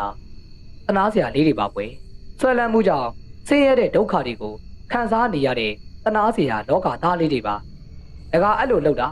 ချစ်တာမဟုတ်ဘူးသူ့ရဲ့ဆင်းရဲတဲ့တန်တရားကိုကြာရှည်အောင်လုပ်တာနဲ့အတူတူပဲထောင်လဲလက်အုပ်ချပြီးတော့ခေါင်းငုံလျက်ကနေဆရာတော်ပြောသည့်စကားတွေးနေမိစိတ်ထဲမှာလေငါရဲ့တယူတန်မှုတွေကြောင့်ခိုင်လေးလဲပင်မနေလောက်ရော့ပေါ့ခိုင်လေးရဲ့ကိုခိုင်လေးကိုအရန်ချစ်ခဲ့မိကိုခိုင်လေးနဲ့မခွဲကျင်လို့လုံမိတာပါအခုတော့ခိုင်လေးရဲ့ခိုင်လေးကဆင်းရဲဒုက္ခတွေခံစားနေရတယ်တဲ့ကိုခွင့်လို့ပါခိုင်လေးရဲ့ဟဲ့တကားလေးတင်းမဖေဟာသူ့တကယ်ချစ်တာဆိုရင်သူ့လန်းသူလွတ်လွတ်လပ်လပ်ကိုသွားပါစေကွယ်တကားလေးရဲ့မိဘတွေကိုလည်းပြောပြလိုက်ပြီးတော့သူ့ရဲ့မိဘတွေကိုလည်းပြောပြလိုက်သူ့အတွက်ကိုကုသိုလ်ကောင်းမှုလုပ်ပေးပြီးတော့အမြတ်တမ်းပေးဝေလိုက်ပါတကားလေးမတွေ့သေးတဲ့တန်ရောစင်ကိုမတွေ့ပါနဲ့မှန်ပါဖေဟာဖုန်းတော်ဆရာတော်ကဥချပြီးတော့နှစ်ယောက်သားပြန်လာကြတယ်လမ်းတွင်ဝေယံကထောက်အောင်ဘာဆက်လုံးလဲဆုံးဖြတ်ပြီးပါပြီကွာဆရာတော်ပြောသလိုငါလုပ်မယ်အေးပါမင်းခံစားနေရတာတွေငါသိပါတယ်ကွာဒါပေမဲ့ဘဝတွေကချားနေပြီလေအင်းပါကွာထောက်အောင်ပါအိမ်တို့ပြန်ရောက်ချေခန်းနဲ့ဝင်သွားကခိုင်လေးဗမာလေးကိုခိုင်လေးရှိပါတယ်ဘာဖြစ်လို့လဲကိုထောက်အောင်မပြောချင်ပေမဲ့ချစ်သူအတွက်ကိုအားတင်းကခိုင်လေးရေဒီမှာမနေတော့နဲ့ငါစီမှာလည်းမနေတော့နဲ့တပတ်ခါနင်းရဲ့မိပါတယ်နင်းအတွက်ကိုကုသိုလ်ကောင်းမှုလုပ်ပေးလိမ့်မယ်နင်တာတို့ခေါ်ပြီးတော့နင်လန်းနေသွားပါတော့ဟာခိုင်လေးရဲ့ဝိညာဉ်ကထောက်အောင်ရဲ့ရှေ့တွေတဖြည်းဖြည်းပေါ်လာတယ်ထောက်အောင်မှာပြည့်ဖြတ်မလို့ဖြစ်ပြီးမှစိတ်ထိန်လိုက်ပြီးတော့ခိုင်လေးငါပြောတာကြားလားခိုင်လေးမှာထောက်အောင်ရဲ့ရှေ့တွေတို့တော့ချလိုက်ပြီးတော့ရှိုက်ကြီးတငင်နဲ့ငိုကြွေးနေရင်းကနေကိုရဲ့ခိုင်လေးဘာမှလုပ်မိလို့လေကိုနေခိုင်းတဲ့နေရာမှာပဲခိုင်လေးနေခဲ့တယ်ခိုင်လေးဘသူ့ကိုမှအနောက်ရှက်မပေးခဲ့ဘူးလေထောက်မှာခိုင်လေးရဲ့စကားကြောင့်လက်နာလွှဲလိုက်ပြီးငိုမိတယ်တို့တော့မျက်ရည်ရတုတ်လိုက်ပြီးတော့ငါအတွက်ကိုနှောက်ရှက်ဖြစ်နေလို့သိလားနေကငါအတွက်တော့ရှုပ်ပဲအနင့်ကိုမချစ်တော့ဘူးကနင့်ကိုလေဘယ်နေရာမှမြေကျင်တော့ဘူးတကယ်တော့ထောက်အောင်လေစိတ်ထဲပါရေးမဟုတ်ပါသူ့ဟာခိုင်လေးတန်ရောစင်ထပ်ပြီးတော့ညှိတွယ်ပြီးတော့မကျွတ်မလွတ်ထပ်ဖြစ်နေမှာဆိုရင်ဖြစ်ပါတယ်ခိုင်လေးမှာမိသည့်စကားမှမဆိုတော့ပဲခြိုက်ကြီးတငင်နဲ့ငိုကြွေးနေတော့တယ်ထောက်လေချစ်သူကနှစ်သိမ့်ပေးခြင်းတော့လေချစ်သူခံစားနေရတော့ဆင်းရဲဒုက္ခများအသိတဲ့ဖြစ်ဆက်ရည်မခံစားစေလို့တော့သူ့ပေမဲ့ချစ်သူခိုင်လေးတံမှာထွက်လာတော့စကားကကိုခိုင်လေးဒီကနေထွက်သွားပေးပါမယ်ကိုရှိတဲ့နေရာမှာခိုင်လေးကိုမမြင်စေရပါဘူးဒါပေမဲ့ခိုင်လေးတာတို့မခေါ်ဘူးဘာလို့လဲသိလားကိုနဲ့ခိုင်လေးမခွဲဘူးကိုရှိတဲ့ကဘာမှာခိုင်လေးလည်းရှိကျင်တယ်ဒီတခုတော့ခိုင်လေးကိုနားလေပေးပါထောင်ရဲ့စိတ်မှာတင်းမရတော့ခိုင်လေးကပြစ်ဖတ်လိုက်ပြီးတော့ခိုင်လေးရဲ့ခိုင်လေးမှာထောက်အောင်ကပြန်ဖတ်လိုက်ပြီးတော့ပိုးအတွက်ခိုင်လေးကအနှောက်အယှက်ဖြစ်နေခဲ့တယ်ဆိုရင်ခိုင်လေးအစောကြီးကလေးကတာတို့ခေါ်ခဲ့ပါတယ်ကိုကြီးဒါပေမဲ့ကိုခံစားနေရတဲ့ကြည့်ပြီးတော့ခိုင်လေးမထားခဲ့ရလို့ပါတကယ်တော့အခုခိုင်လေးရဲ့ဘွားကရန်ကိုပင်မဆင်းရဲပါတယ်ဒါပေမဲ့ကိုနဲ့အတူနေပြီးတော့ကိုပြောနေတာမြင်ခိုင်လေးတွေ့ကြုံနေရတဲ့ဆ င်းရဲဒုက္ခတွေကဘာမှမဟုတ်ပါဘူးကိုရမ်းချစ်တယ်ထောက်လေမျက်ဝန်းရှိမျက်ရည်မြတ်မှာစီတာမရှိကိုကြာဆင်းလာတယ်တို့ပေမဲ့ခိုင်လေးကဆင်းရဲဒုက္ခကိုကြာရောက်နေတယ်ကိုထပ်မခံစားစေလို့တော့ဖို့ကြောင့်ခိုင်လေးကိုချစ်လားချစ်တာပေါ့ကိုချစ်လို့လေအခုလိုနေနေကြပေါ့ထောက်မှာဖတ်ထားရမှာခွာလိုက်ပြီးတော့ကိုချစ်ရင်ကိုပြောတဲ့ကောင်နားထောင်ပါနော်ခိုင်လေးကိုတပတ်ကအမြတမ်းပေးလိုက်မယ်တာတို့ခေါ်လိုက်ပါနော်ကိုခိုင်လေးကိုနဲ့မခွဲနိုင်ဘူးကိုချစ်ကိုပြောတဲ့ကောင်နားထောင်ပါခိုင်လေးမှာခေါင်းငိမ့်လိုက်ပြီးတော့အဲ့မှာကိုခိုင်လေးကိုပြောမယ်ဆိုရင်ကိုခိုင်းတာမှန်သမျှလုပ်ပေးပါမယ်ကိုအတွက်ကိုပြောနေတာမဟုတ်ပါဘူးခိုင်လေးအတွက်ပါခိုင်လေးအတွက်ကဘာမှမလိုပါဘူးကိုရဲ့နားမှာနေနေရရင်ရာအလုံးပြည့်စုံပါပြီကိုချင်းတော့တာတို့ခေါ်လိုက်ပါကွာခိုင်လေးမှာမျက်ရည်တွေကြားမှာအနိုင်နိုင်ပြုံးပြရင်းနဲ့ကိုရဲ့သဘောပါကိုခိုင်လေးမှာခြိုင်ကြီးတငယ်နဲ့ငိုကြွေးနေမိထောက်မှလည်းခိုင်လေးဟာဖက်ကတဲထန်ဆောင်ငိုကြွေးနေမိခိုင်လေးရဲ့မိဘရင်တွေတရားနာမဲ့သူများပြည့်နေနေတယ်ထို့တော့ဖုန်းတော်ကြီးနဲ့ဦးစင်တစ်ပါးကြွရောက်လာတယ်နိုင်ဝက်လောက်ကြတော့ဖုန်းတော်ကြီးကတရားစဟောတယ်ထက်အောင်မှာတရားနာနေရင်းကနေဘေးတော်ကြီးဟာသူ့ဟာမျက်ရည်စားတွေနဲ့တူကြည့်နေတော့ခိုင်လေးကတွေ့လိုက်တယ်ခိုင်လေးကငုံနေရမှာထက်အောင်ကပြုံးပြထက်အောင်မှာခဏကြာလေချစ်သူခိုင်လေးနဲ့တသက်လုံးကိုပြန်မတွေးရတော့ဘူးတော့ရေတိကြောင့်မျက်ရည်ကလိုလိုကျလာတယ်နိုင်ကတစ်ချက်ကိုရွေလျားနေတယ်ချိန်မှာဖဲခွာခြင်းတို့တဖြည်းဖြည်းနဲ့ပေါ်ဆောင်လာတယ်အားလုံးကြာသမျှအမြယူတော်မူကြပါကုန်တော့ထောက်အောင်လဲခိုင်လေးရကြည့်လိုက်တယ်ခိုင်လေးမှာထောက်အောင်ကပြန်ကြည့်နေတယ်တို့နောက်လက်ဖြင့်မျက်နှာအုပ်လိုက်ပြီးတော့တဲထန်ဆောင်ကိုကျွေးနေတယ်တို့နောက်ခိုင်လေးရဲ့နှက်ခမ်းမှာတဖြည်းဖြည်းနဲ့စတင်လှုပ်ရှားလာတယ်ချစ်သူနဲ့အခွဲခွာလိုပဲခွဲခွာရတော့မိသူ့ရဲ့အဖြစ်ဟာတွေးကရင်းနေမိတယ်သာဓုခိုင်လေးမှာသာဓုခေါ်ပြီးတော့နေရာမှာပျောက်ကွယ်သွားတယ်ထောက်မှာစင်မထိန်နိုင်တော့ပဲနေရာမှာပဲမေလဲသွားခဲ့တယ်ထိုနေ့ညထောက်အောင်တရားည2 နာရီလောက်မှာအိပ်ရာဝင်ခဲ့တယ်သူ့ရဲ့အိမ်မက်ထဲသို့ခိုင်လေးရောက်လာခဲ့တယ်ကိုဟင်ခိုင်လေးဟုတ်ပါတယ်ခိုင်လေးပါခိုင်လေးမှာဝိညာဉ်ဘွားကရုပ်ဆင်းနဲ့မတူတော့အလွန်လှပနေတယ်ခိုင်လေးကထောက်အောင်ပြုံးပြလိုက်ပြီးတော့ကိုကျမ်းမာရေးဂရုစိုက်နော်ခိုင်လေးကိုလာနှုတ်ဆက်တာစာရီလဲကြံအောင်နော်ကိုရမ်းချစ်တယ်ဒီနေ့ကိုစီကိုပြန်လာခဲ့မယ်နော်ထို့သောပြောပြီးတော့ခိုင်လေးမှာပျောက်ကွယ်သွားခဲ့တယ်ခိုင်လေးထောက်အောင်မှာမမိအော်တန်နဲ့မမိဒန်တို့လာခဲ့တယ်ဖို့နော်အားရပါရငိုချလိုက်တယ်ခိုင်လေးရေကိုခိုင်လေးကိုရမ်းချစ်ခဲ့ပါကိုလည်းခိုင်လေးကိုအသက်မေ့နိုင်မှာမဟုတ်ပါဘူးခိုင်လေးကိုစီကိုပြန်လာမယ့်နေ့ကိုစောင့်မျှော်နေပါခိုင်လေးရေ